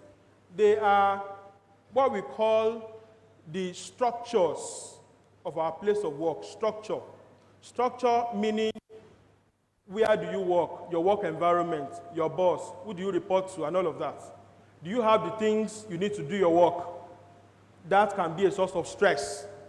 Also, the processes, the promotion process. When I say promotion process, some people in college will already know that you have to jump through 1 million hoops before you get promoted. Something that happens seamlessly, that should happen seamlessly. Okay? Then recognition and reward. When people do well, is there a process for recognizing them? Is there a process for rewarding them? That's also a source of stress for other people, for many people. The third one is the culture. The culture of the workplace is not something that is written down anywhere. But there are things that people do that you see every day and you experience every day. Bullying at the place of work. Unnecessary harassment. Ìwọ make sure pé lose iṣẹ́.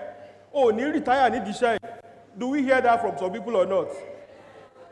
You'll be coming to work and your heart will be doing beam like this. Has it happened to someone before or not? Those kind of things are stressors. You go to work, and then the rule today is that you work for 3 hours. By tomorrow, they say the rule is now you work for 6 hours. And then somebody has a favorite. Somebody cannot do wrong in their eyes. But somebody else, whether they use their head to do or use their leg to do, they can't do it right. Yeah? Favoritism at the place of work, denying people promotions and all of that. All of these are workplace stressors, okay? And I'll also be talking to our administrators, our organs at the place of work. Just as the place of work is stressing us, we are also the people that are stressing some other people.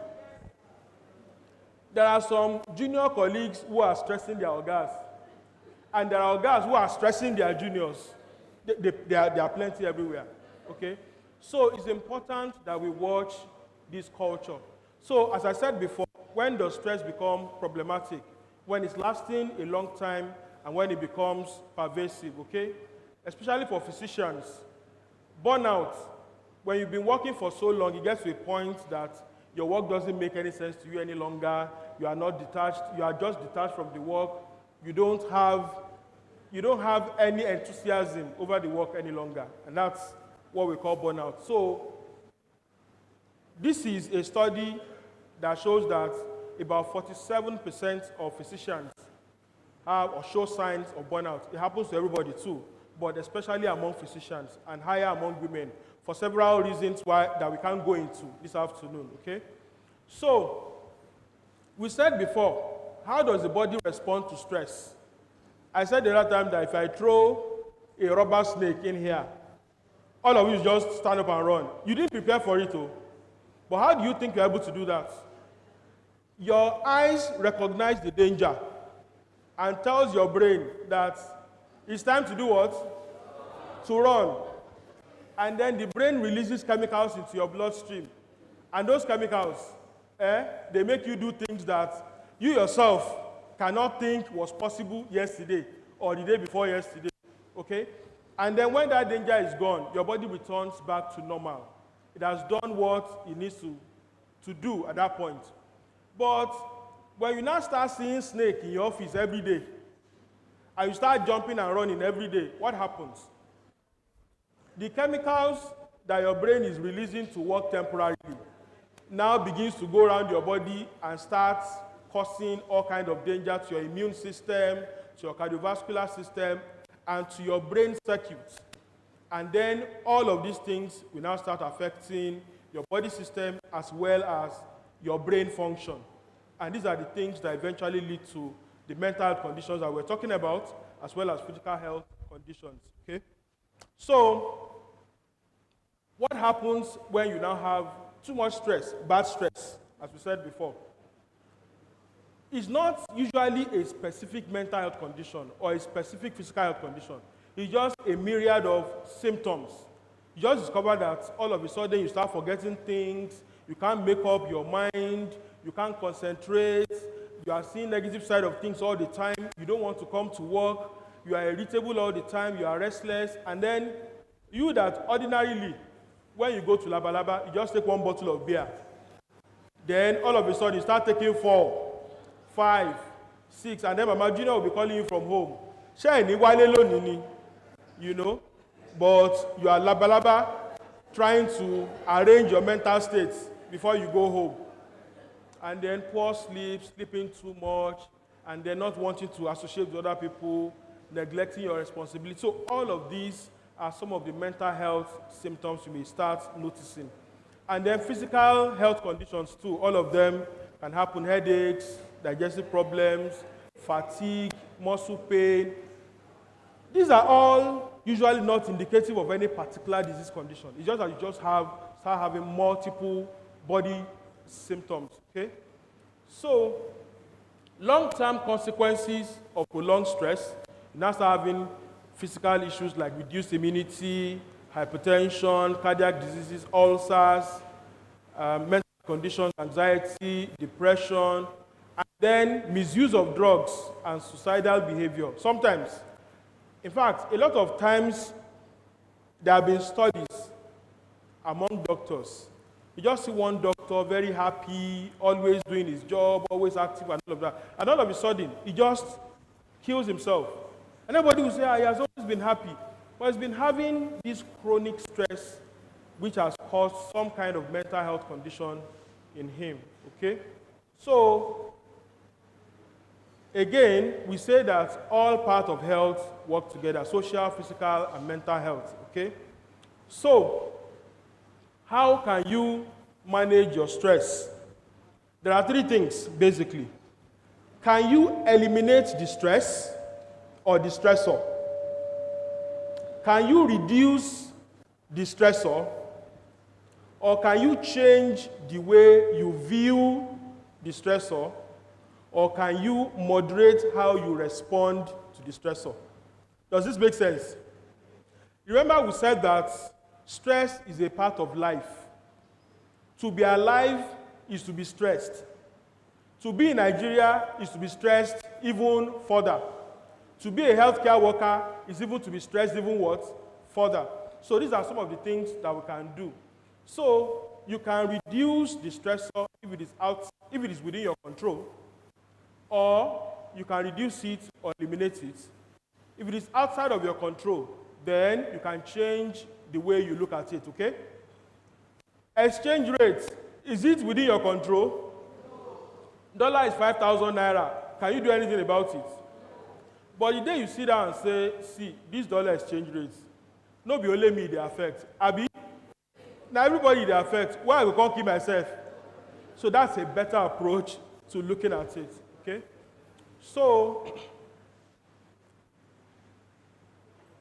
but the important thing, like I said, is either you remove the stressor, you reduce it, or if it is outside of your control, you modify the way you look at the stressor.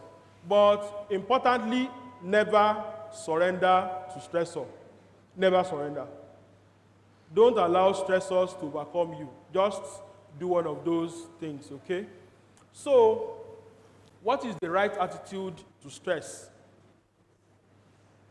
Changing our mindset about stress is that you don't think of stress as a threat. You think of it as a what? As a challenge, as an opportunity to do what? To shine. When they say, submit this assignment on Monday, some people will actually do what? They will just break down. I can't do it. Motidaro, Muma fail, Muma godo. Do we do that sometimes or not? But some other people will be like, if it's about shade, Monday, if it's Abi, I must submit. Is that a better attitude or not? You know, and then let it motivate you instead of demoralizing you. And then don't let it overwhelm you. Manage it in small chunks. And then don't focus on the problems. Focus on the opportunities and the possibilities. And don't fight stress. Embrace it. It's part of life. But sometimes I understand that stress can actually overpower and overwhelm us. Okay? So, what are the things that we can do to promote emotional well-being? First thing, sleep. Sleep well. Oh. No be you kill Jesus. Oh.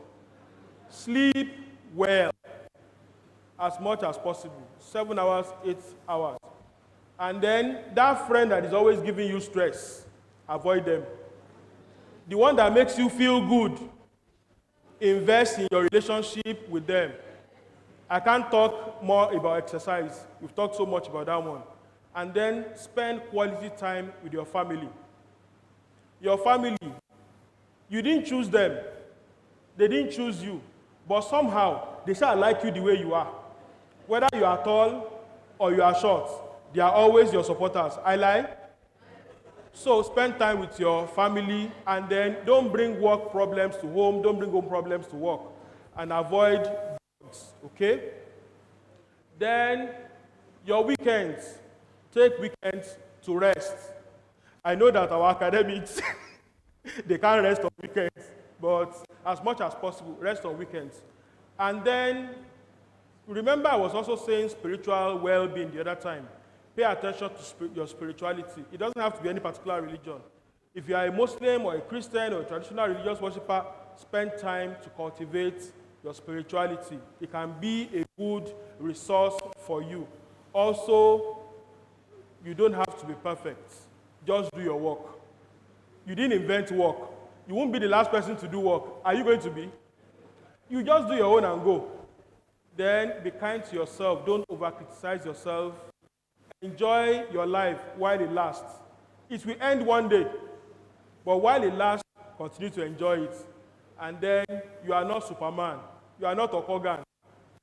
Ask for help.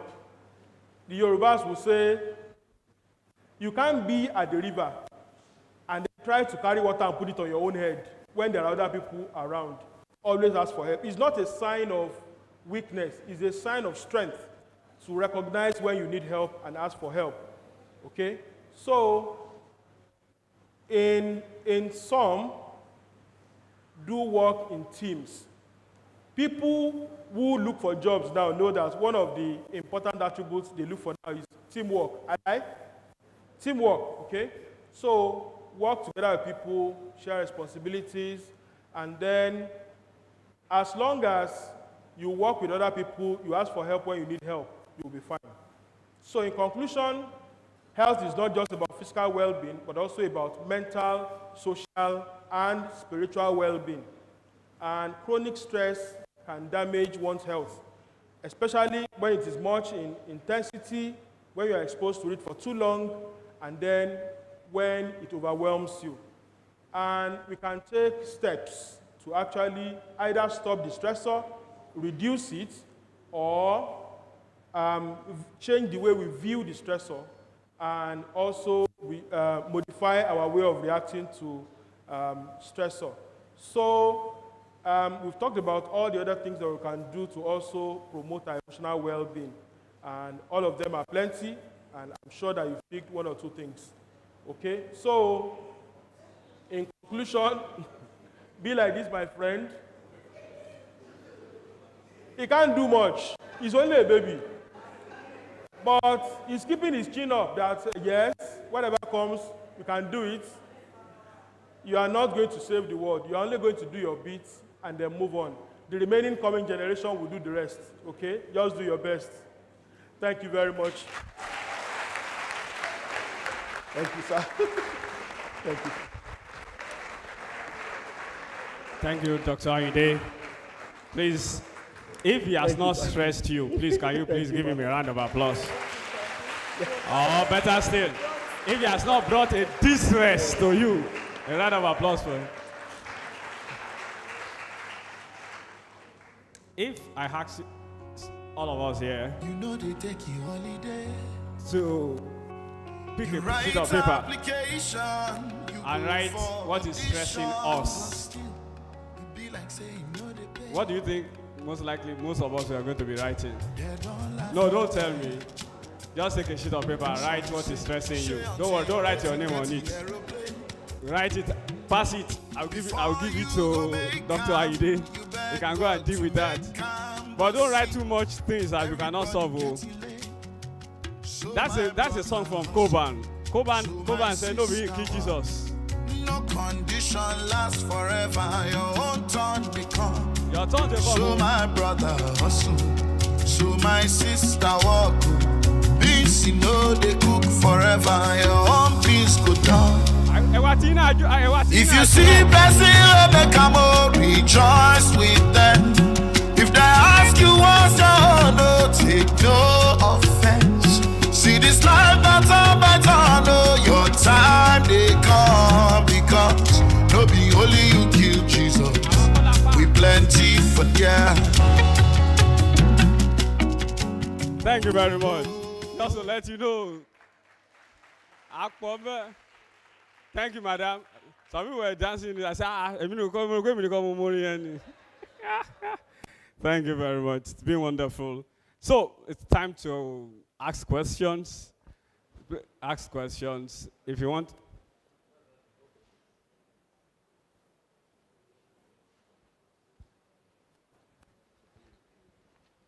Dr. Adibowale, I know you are ready, Abi. You are ready. Are you ready, ma? Okay, so let's invite our coordinator to summarize, so it's like a rapporteur kind of thing. Thank you, Dr. Adibowale. Sorry for jumping the gun there. Thank you, Dr. Dada. I was going to call Dr. Adibowale, Professor Adibowale in UI, that you are calling him. Who knows my name? You have a gift, oh. What's my name? Adibowale. Sorry. Let's clap for Dr. Dada. It's not easy to be an MC. Thank you so much. And incidentally, we just told him yesterday or 2 days ago that he was going to be an MC. So I really thank him for the work he's doing. Wow, it's been a wonderful 1.5 hours. Yes. Can I get a round of applause to support that? Yes. It's been wonderful. I have learned a lot. Even though I've been moving up and down, but I have learned a lot. Things have been filtering into my ears. And I know we have learned a lot too, you know. So we are going to be talking about the take-home points, the things we are going to go home with that we must not forget. The first one that is coming to my mind is dreams. Who can remember dreams from Dr. Olowookere's lecture? Dreams. Can you tell me the 5 things that Baba Obasanjo came up with? Diet, rest, exercise, medical checkup, social interaction. Let's give ourselves a big round of applause. We are good students. So for the dreams, we have 2 M's. Medical checkup and mental health. And me, I'm adding 1 more M. Moderation. Moderation. You know, so dreams. So I learned that from Dr. Olowookere's lecture. Okay, can anybody give me one from Dr. ODUNAIYA's lecture? Anybody? Exercise. You can see the way exercise keeps recurring in everything. Exercise is the one that cuts across all the 3 speakers' lectures. Exercise. What else? Who can tell me?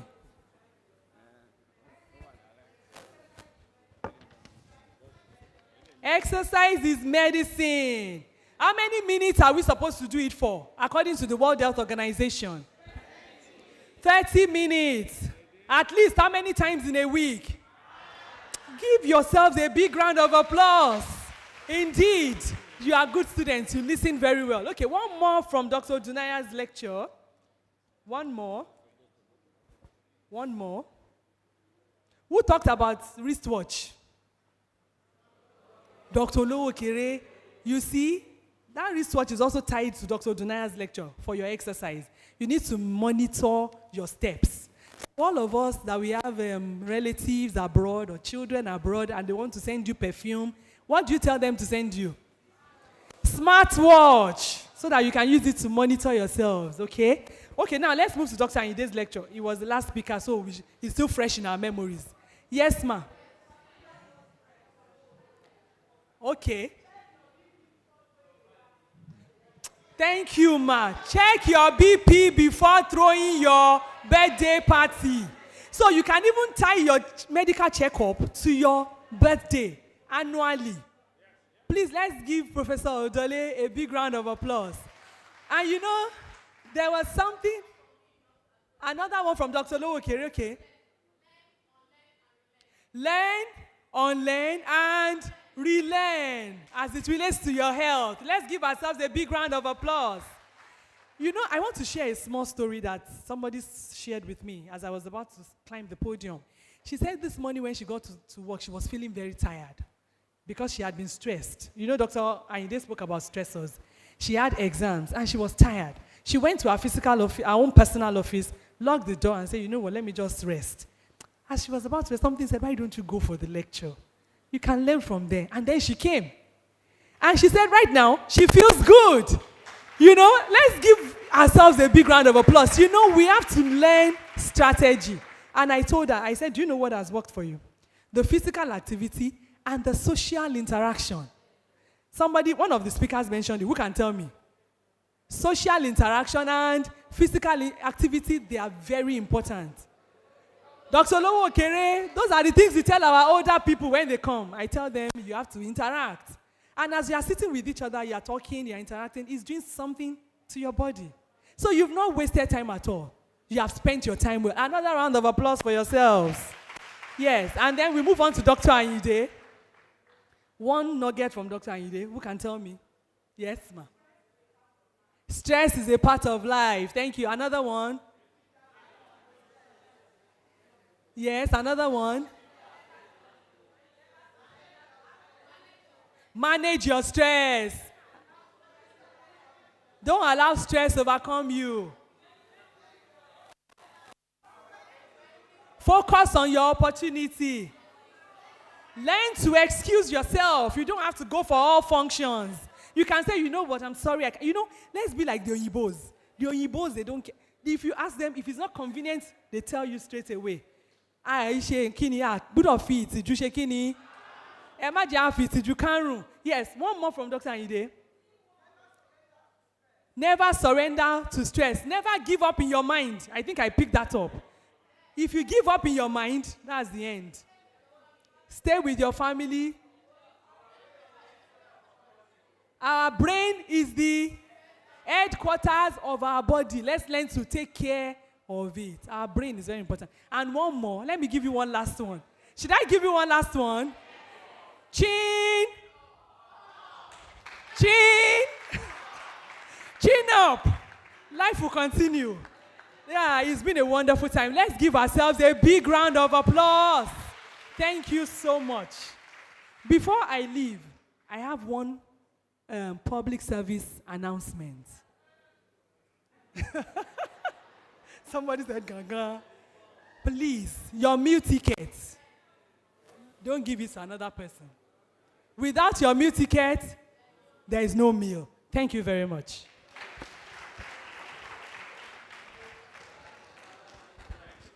Thank you very much, ma'am. Please, on these notes, let's give her a round of applause. Thank you for refreshing our brain, ma'am. Well, it's time for question and answer. Well, some of us may not have the opportunity of coming outside to speak. If you need to write suggestion, question, you are free to do so. But tentatively, I will go around to share papers with us. If you want to write your question, you can write it so that the lecturers will take it and answer it. Dr. Dada, please. Suggestions are also welcome. Okay. As we are writing our questions, so that we don't end up forgetting our questions, we also invited someone from the University of Ibadan main campus. You know, this is also a campus, but we cannot deny the fact that you want to hear from them. And it's going to be talking about wellness, your clothing affects your health. When I heard that, I say, so let's listen to Dr. A. Kolawole and Mr. Olumide Olalekon. It's going to be a short, Doctor, for 5 minutes. It's going to be for it's 5 slides for 5 minutes. I didn't know that the mess is smelling on my body. You know, while I've been so doing. Dr. Kolawole, thank you. Thank you. So we have just 5 minutes, and then please start writing the question. If you need paper, I'll give you paper here. For our people online, you can type your question and send it into the inbox. Please.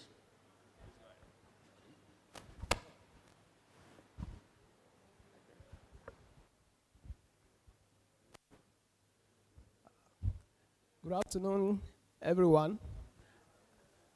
I want to thank the provost for giving us this special privilege to be here this afternoon, be part of this program. The deputy provost, thank you, sir, for allowing us to be here. Personally, I've learned a lot for being in this program today. And we just have a short thing to present from Department of Industrial and Production Engineering, University of Ibadan. And we have a unit there called the ergonomics unit. Generally, ergonomics is a multidisciplinary area of research. It involves medical, physiotherapists, psychologists, engineers, social scientists, and all. So one of the things it does is that it's preserving the employees' mental and physical health by doing things that will prevent any form of accidents or injuries at workplace. And one of the ways it does that is to ensure that operations in any workplace is performed in such a way that you fit what we call the task to the man and not the man to the task. That is the work, the products, the equipment you are going to use, it's prepared in such a way that it fits the people that are going to make use of it, not that the man is adjusting himself to the work environment. And by doing that, we won't be comfortable. So it's looking at the well-being of man. Now, clothing aspect come into the fact that clothing is an essential part of human life, and more than just wearing it for fashion. They fit, it has to fit, and the kind of material you also use also have implication. So there are many materials that we use for clothing, but as we talk about well-being and wellness, there's need to use materials that are really comfortable or that are healthy, that is good for our health. And therefore, the healthier alternative to synthetic materials, many synthetic materials are around, but they may not really be good for our health. So one of the things we promote is that we use the right material. Now, in the University of Ibadan, Industrial and Production Engineering, we have a garment lab, which came up about 3-4 years ago, when there is a TEDFund grant that we won to do clothing sizing for the Nigerian population. So the lab was established to corroborate the research activities. Some of all the lecturers, the academic staff do research activity in the area of garment sizing for Nigerian system, whereby our traditional wear, we also want to have a system whereby we can have size system, where we can go to the market and say, you want to pick your size for buba, agbada, and so on. So the lab was established so that these people can ensure that. So in order to keep the lab active, we had a relationship with a garment system in the town. The fashion system, we call them Shuni organization. We have a memorandum of understanding endorsed by the university. And this one enables us to ensure that we keep the lab active, working every time, so that whatever we do theoretically can be translated into reality. What we do theoretically, they put it to reality. They also have an equipment here, we call it 3-body scanner. This one is able to give us the anthropometric dimensions of people. Just enter the place, the thing captures you like a camera and displays your anthropometric dimensions. This could be beneficial for people in College of Medicine, especially in physiology, anatomy, that this is something that had to do with body dimensions in the area of research. So we can collaborate and work together in that area. Now, the medical fashion, where we know that in medical people, personnel, they make use of a lot of certain clothing for their work activities, either in the theater or wherever we are. So this fashion, the medical fashion we have a lab that is designing things that has to do with that. Just in 2 minutes, my brother will come and talk much more on this fashion, on this medical thing particularly, because that is the area where he actually does. Just 2 minutes as we have been instructed. Standing on the existing protocols, my name is Olowookere. I work with Olowookere Fashion Center. And like Doctor said, we've been in partnership with the university. I just briefly, listening to all the lectures, and unfortunately we can't really present on clothing. We actually had a presentation on wardrobe wellness. One of the things I just want to pick is, do you know that clothing has a lot to do with mental well-being? Do you agree? How many of you know that if you dress well and everybody is commending your outfit, it has a way of boosting your self-image and everything? And that's the reason why you have to take care of your clothing. And not just any clothing. In actual fact, I can tell you that if your clothing is not woven inside, there is a problem with that clothing. Then another thing I want to also quickly chip in is the fact that you must ensure you wear the appropriate clothing even when you sleep, because it has a way of driving good sleep. So let me just leave it at those two points this afternoon. Just quickly, and the stand is outside there. We have this partnership that we're running with the World Health Organization, which is strictly on medical fashion. We've been trained, we've gone through a series of training. They've actually even empowered us. And we're also looking at that as an opportunity, not just only with the Department of Industrial and Production Engineering, but by extension, the College of Medicine, because it fits more with the College of Medicine in terms of not just only relating to clothing production, but again as relating to research. What kind of clothing do we wear? What kind of medical scrubs do we even wear for our medical doctors and medical practitioners? Because this clothing must not just only be stylish, which improves our self-esteem, but it must also be comfortable, but it must also protect us. That is what this is all about, and we are looking to extend this partnership with the College of Medicine as well. So just because of my time, thank you very much for listening. God bless you. Thank you very much, sirs. We appreciate, and just like you said, we'll take note of the things you said. Okay, they have a stand outside. Maybe some of us that came, you will see the mannequins wearing those clothes. So we appreciate you.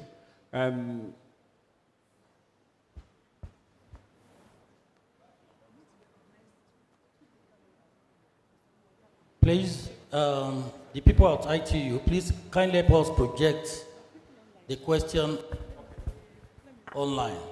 I think we should start by projecting the people online. Let's have them on the screen so that we can appreciate them. I learned that we have Emeritus Professor Olowookere online. Please, a round of applause, people. Thank you, Professor. Then we still have Dr. Ibikunle too. Is it Professor Ibikunle? Olowookere, Professor Olowookere is also there too. Oh, Olowookere, a round of applause for him, please. A round of applause. Thank you so much, sir. And we have some questions online. Let's go to the chat so that we can start from them. They've been online. Okay, I think we can make it bolder. So that's okay. So let's look through the charts, and then while we do that, we're going to pick 2 people from here. Although this is bigger, okay, let's make it 4 and then 2. If you have a question, we're going to read some questions too. If you don't want to speak to the mic, you can write it. We'll pick it and help you to loud it. Just like we have listened to all the speakers. If you want to talk about the cloth, maybe they can help you. They can help you sew other cloths too, but it's medical more. So always remember, Commander, Ebenezer, do your best and live. Commander, Ebenezer, do your best and leave the rest. 2 questions from here.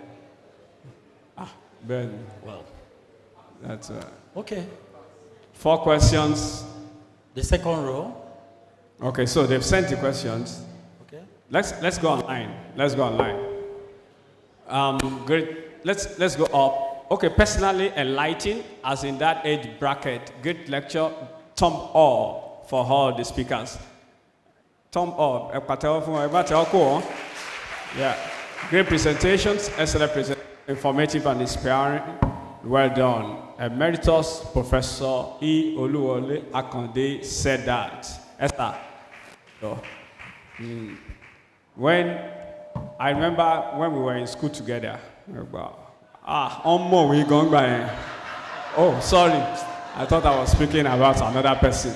Oh, Emeritus, sorry. It's the Emeritus. Man makes time around. Oh, Kilo, and what gives you the impression that I was not around then? Okay, so we have Professor Olowookere here. Good afternoon. Thanks and God bless you for this program and wonderful presentations. Please comment on whether jogging, whether on the spot or for a distance, is advisable for the older persons. Some say that jogging is not good for the joints. Also, brisk walking versus leisurely walking for the same group of people.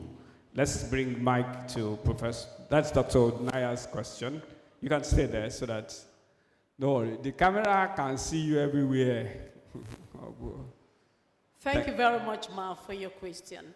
A lot of the exercise I talked about was for apparently healthy people who do not have disease conditions, they don't have joint problems, so you can jog on the spot. But for older people, brisk walking is advisable. Brisk walking is better than leisure walking because leisure walking will not task your cardiovascular system. And so when you're walking leisurely, you're not doing anything that tasks your body. And so it is advisable for older people to walk. But the walking area should be safe. And the footwear should also be comfortable. And that will be good for older people. And I want to say that when you are walking, it is important you can talk. If at any time when you're having this exercise done, you cannot talk, that means that the body is not doing well with the exercise, so you can rest. So we walk according to our exercise tolerance level. Once you see that you are tired, and you are not able to hold a conversation when you are walking briskly, you stop at that point and rest. Even though we can have 5 minutes bout of exercise at a time, you can have less than that, 1 minute, 2 minutes, and gradually increase it as much as you can tolerate until you are able to make as long time as possible. That is good for your health. I hope I've been able to answer our professor. Thank you very much. Better. Don't drop the mic. You are the next one. Oh, they said I should ask you. they said I should ask you, what should a person do if his or her spouse is the stressor? I'm sitting down. I am sitting down so that on this okay me mo bere. Orúkọ tó bere wà lójú screen o. So, Dr. Ayinde, God help your soul. Thank you very much, sir, or ma, who asked the question. What I will do is what the Americans would say, that I plead the Fifth Amendment. Ọ̀rọ̀ ọkọ àti ìyàwó ṣòro dá sí. When a couple, when a man and a woman are stressing each other, if you go and put your mouth there, when you are gone, it's your gist that they will use for breakfast the following day. But seriously now, a number of times, well, as it happens in life, it is the person that is closest to you that stresses you. And I know of 2 co-wives. They were always quarreling. But the day one of them died, the other one was inconsolable. Interestingly, it was how they were stressing themselves that was spicing up both of their lives together. Now the person that is spicing her life with her stress is now gone. So nobody to stress her again. But the point actually is from basic principles. If you can't eliminate the stressor, you can reduce the stressor, or you can change your approach to the stressor, or your response, or modify your response to the stressor. If your wife is stressing you, if your husband is stressing you, you can sit down and talk about it. The way you snore is stressing me. Oga, can you do something about your snoring? If we can't be sleeping on the same bed again, carry your own bed and go to another room now. After you are done singing your national anthem, you can come back and enjoy the rest of the night in my bed. And if it is money that is stressing you, sit down and discuss it. Find creative ways of solving problems and all of that.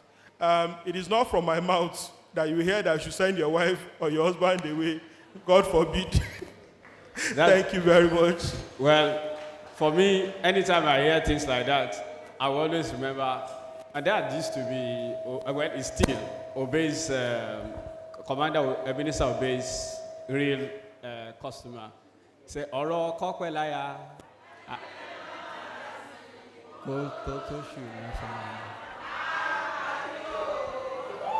Ní bàbá Tóyìn bá sọ wípé. So leave them alone.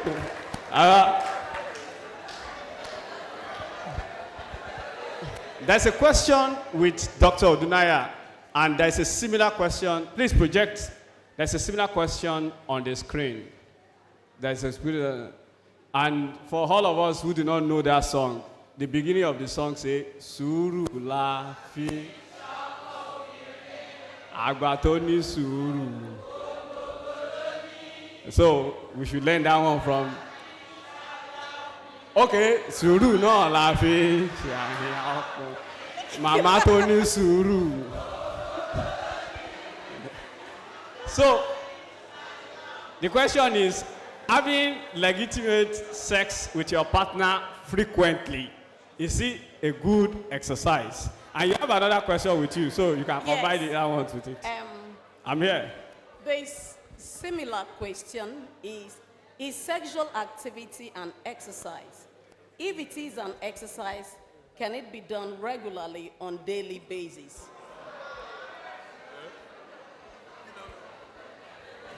Please listen to the answer. Please come again, ma'am. Listen to the answer. The PP wants to listen to what you are saying. Yes. Read the question and answer it. I've read the question. I know. I should read it again? Yes. I said now is the answer time. Recently, we conducted a research. I looked at that work. It was carried out by Professor Adenih's students. And we're looking at different physical activities that we engage in and their calorie, the energy, by Barakat. And it came out that sex is a very good exercise. Geri. Please listen. Yes. Please, let us listen. Sex is a very good exercise. And I say it again, sex is a very good exercise. When it is properly done, it affects mental health, physical health, every part of the system benefits from sexual activity. Listen. It's an important thing. I feel we should have a talk on sexuality and health. It's an important thing. Because in our culture, we run away from talking about sex. And I think it is because the way we were raised to think about sex wasn't in an unhealthy way. We call sex activity of daily living in physiotherapy.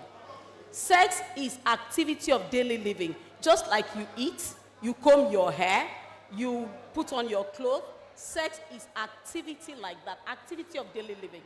But listen to me, please. Because you cannot do it alone.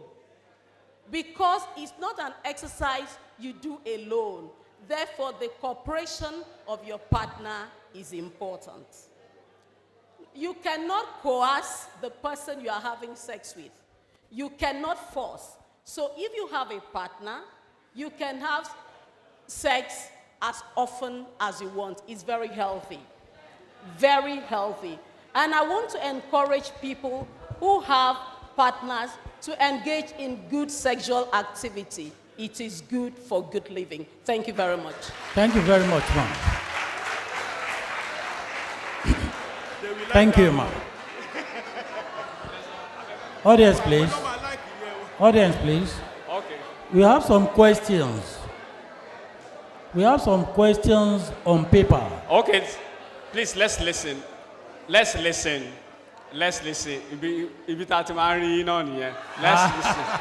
Let's listen to other questions. Let's listen to other questions.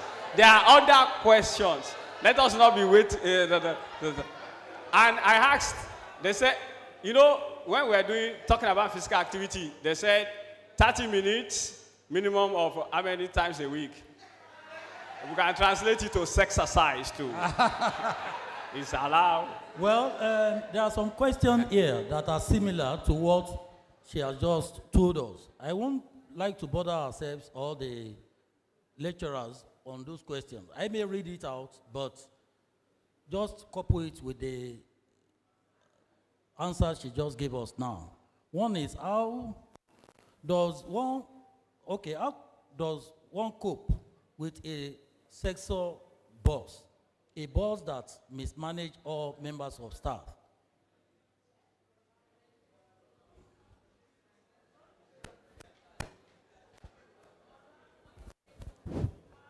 Thank you very much, Sir Omar, for that question. If you remember, I was saying it that workplace stress is a serious matter. And it takes an organizational approach to deal with workplace stressors, especially. To have a conversation on stress, it is the entire management as well as the entire organization that has to have that conversation, okay? And that conversation will center around the structures of the organization, the processes, as well as the culture. And especially organizations are now having robust discussions about maltreatment, about harassment, about bullying at the place of work. So it is not something that one person can solve. Thank you. Okay.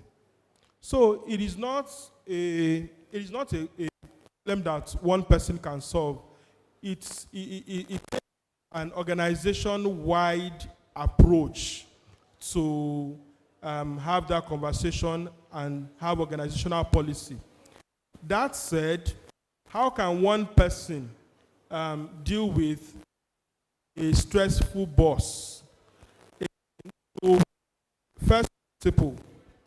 first thing is, can you eliminate that stressor? I'm not saying you should shoot or assassinate your boss. So it means, can you change your boss? Can you change your job? If not, can you reduce the intensity? If there are ways of seeking redress in the organization, can you find those kind of ways of seeking that redress? And then, can you also change your ways of looking at a stressful boss? Maybe you can look at it as, say, this may be a way of improving my performance or improving my metrics. And also, can you change your emotional reaction to the stress? So those are all creative ways of dealing with a stressful boss at work. But the most important, which workplaces and organizations should adopt, is to have an organizational policy that addresses workplace structures, workplace processes, and workplace culture. So the question says, can an infant manifest mental disorder? Is mental disorder congenital? Okay, so one, well, they are really not related to our talk, but we'll still address them. Can an infant manifest a mental disorder? Yes. Now we have areas of psychiatry now called infant, let me I can't remember now. I was in a conference in South Africa, and we actually have a perinatal psychiatrist who actually study infants, newborns to 28 days and all of that. So maybe not the kind of mental health conditions that we know. Maybe a child is too irritable, always crying and all of that. So they sort out things like that, So yes, it's possible. Is mental disorder congenital? By that you mean, is there an element of inheritance in mental disorder? Like diabetes, like hypertension, like a lot of other conditions. Mental conditions also have genetic components. Thank you.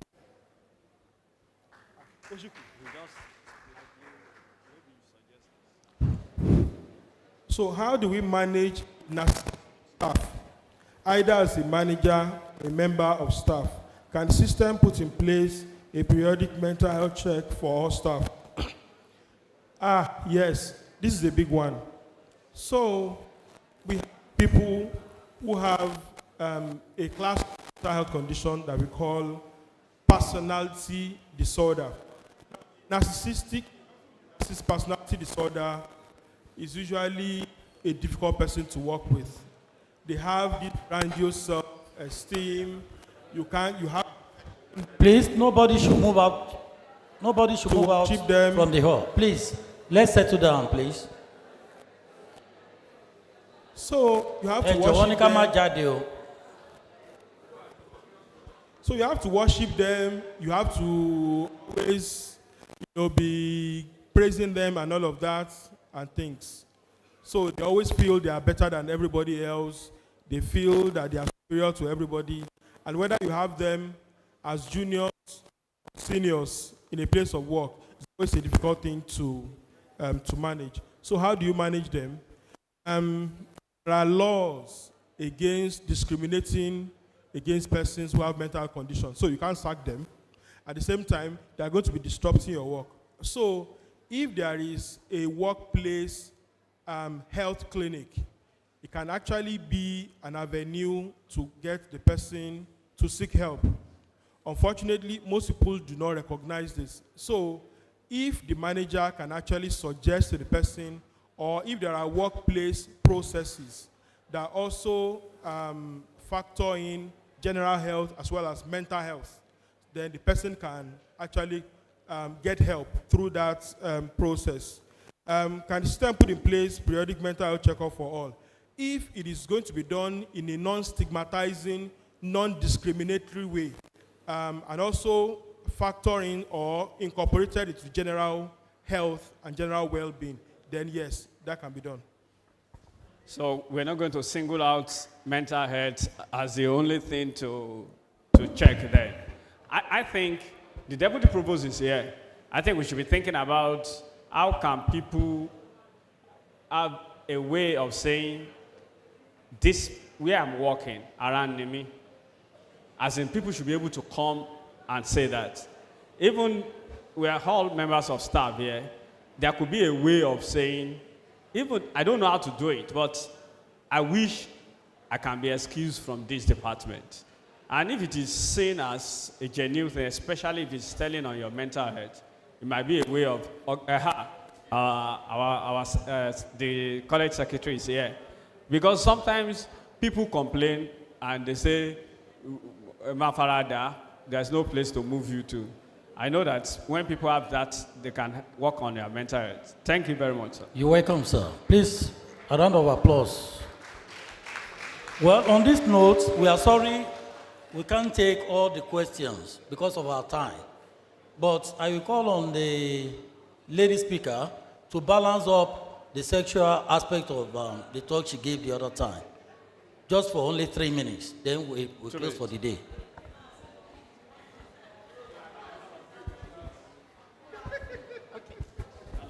Thank you very much. I just thought of it that I should say some things about our sexuality because two people are involved. And when I say it culturally, men say, yay, they're very happy. We should do it all the time. It's good. But if you want to have sex, the woman is tired. She went to work. You never gave her compliments. She came back, no compliment, and she's working so hard, she's tired. When you want sex, it will be difficult to cooperate. And so we need to take care of all these things to make it work. We need good environment for sex.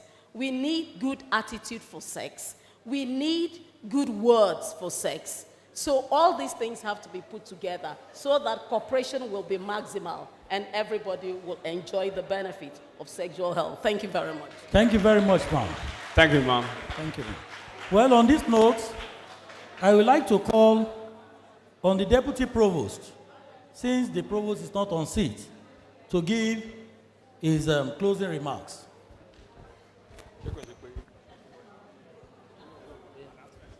Looks like.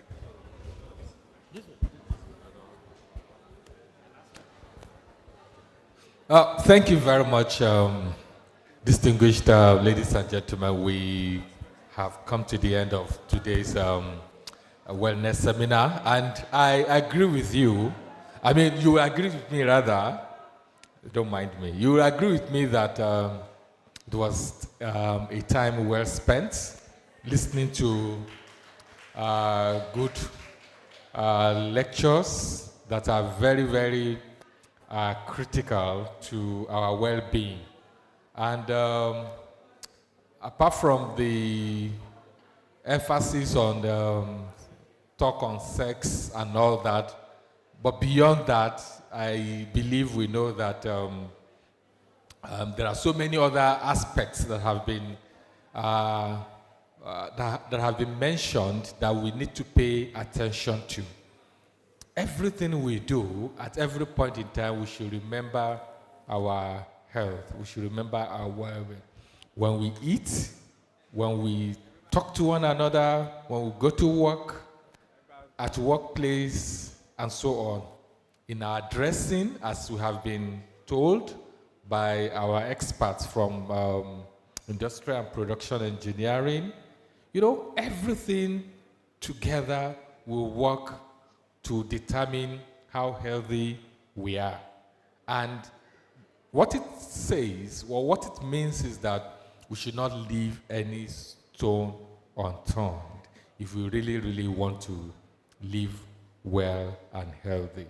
And more especially, we need to be able to put in our best to our daily routines. I am not to give the vote of thanks, but I must especially recognize all our speakers. Please Another round of applause for them. Thank you very much for the effort. We were very, very blessed with your speeches, and we wish you well, and thank you so much. And to our very distinguished colleagues who are seated here, we thank you all for your time. And let's look out for so many other programs as we round off in this administration. Another administration will come in, and activity is ongoing with respect of that. Tomorrow, 8 o'clock, I'm sure we are also meeting here for another program. Thank you very much, and God bless. Thank you, sir. Please kindly listen to this special announcement. The man that gave the idea of this training program, the man that spoke to us about lab suit and every other thing, please, he wrote that we should just inform the University of Ibadan.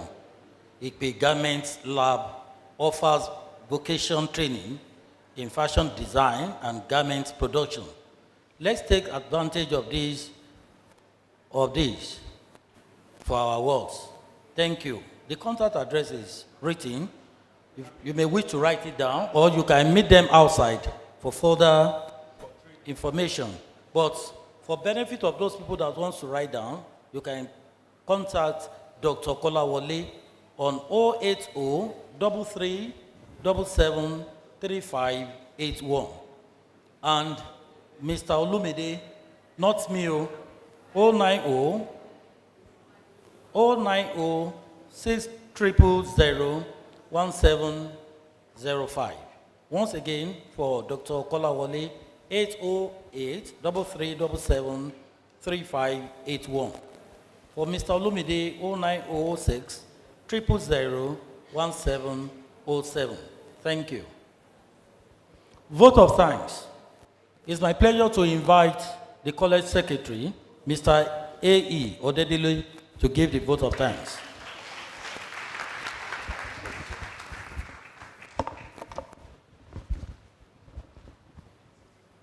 Distinguished ladies and gentlemen, you will agree with me that it's a time well spent.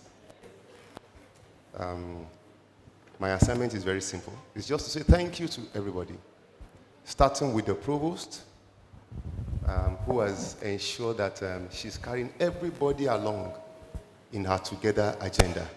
You know, it is said that if you want to walk fast, all right, you walk alone. If you want to walk far, you walk together.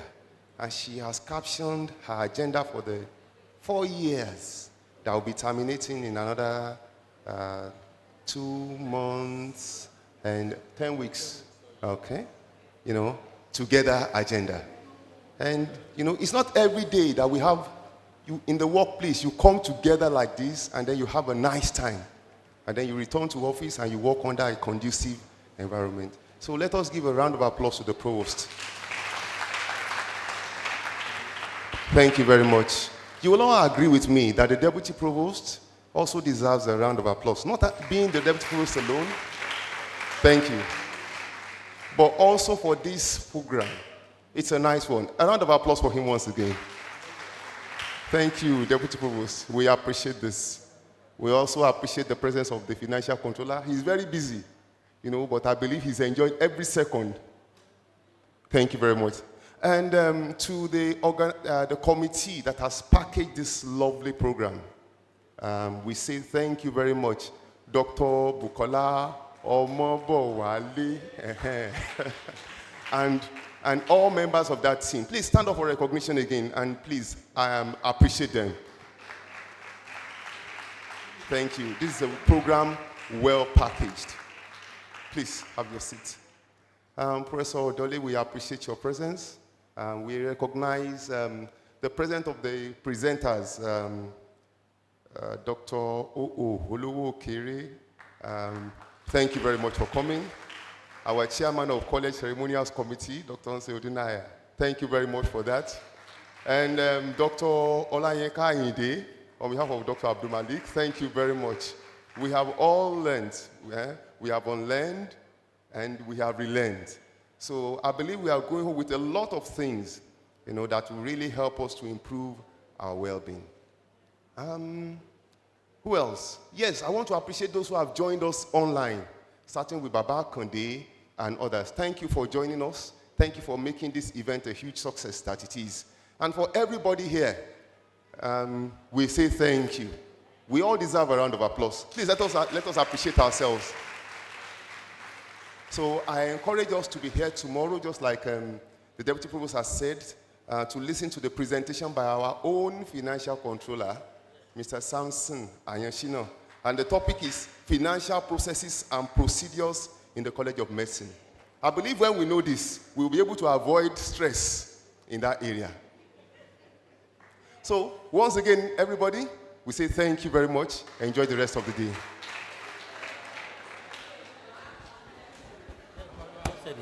Excuse me, before we leave, please, before we leave.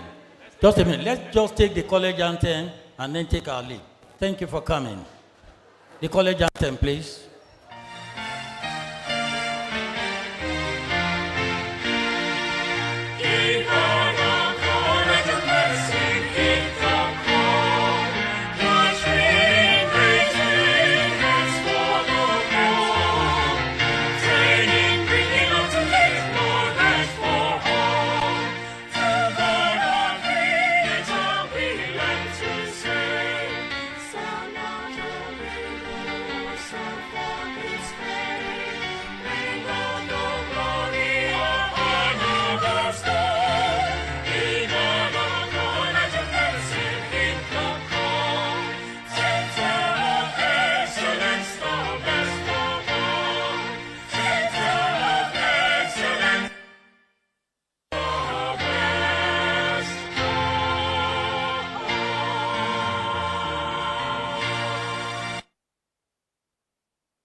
trendybeats.com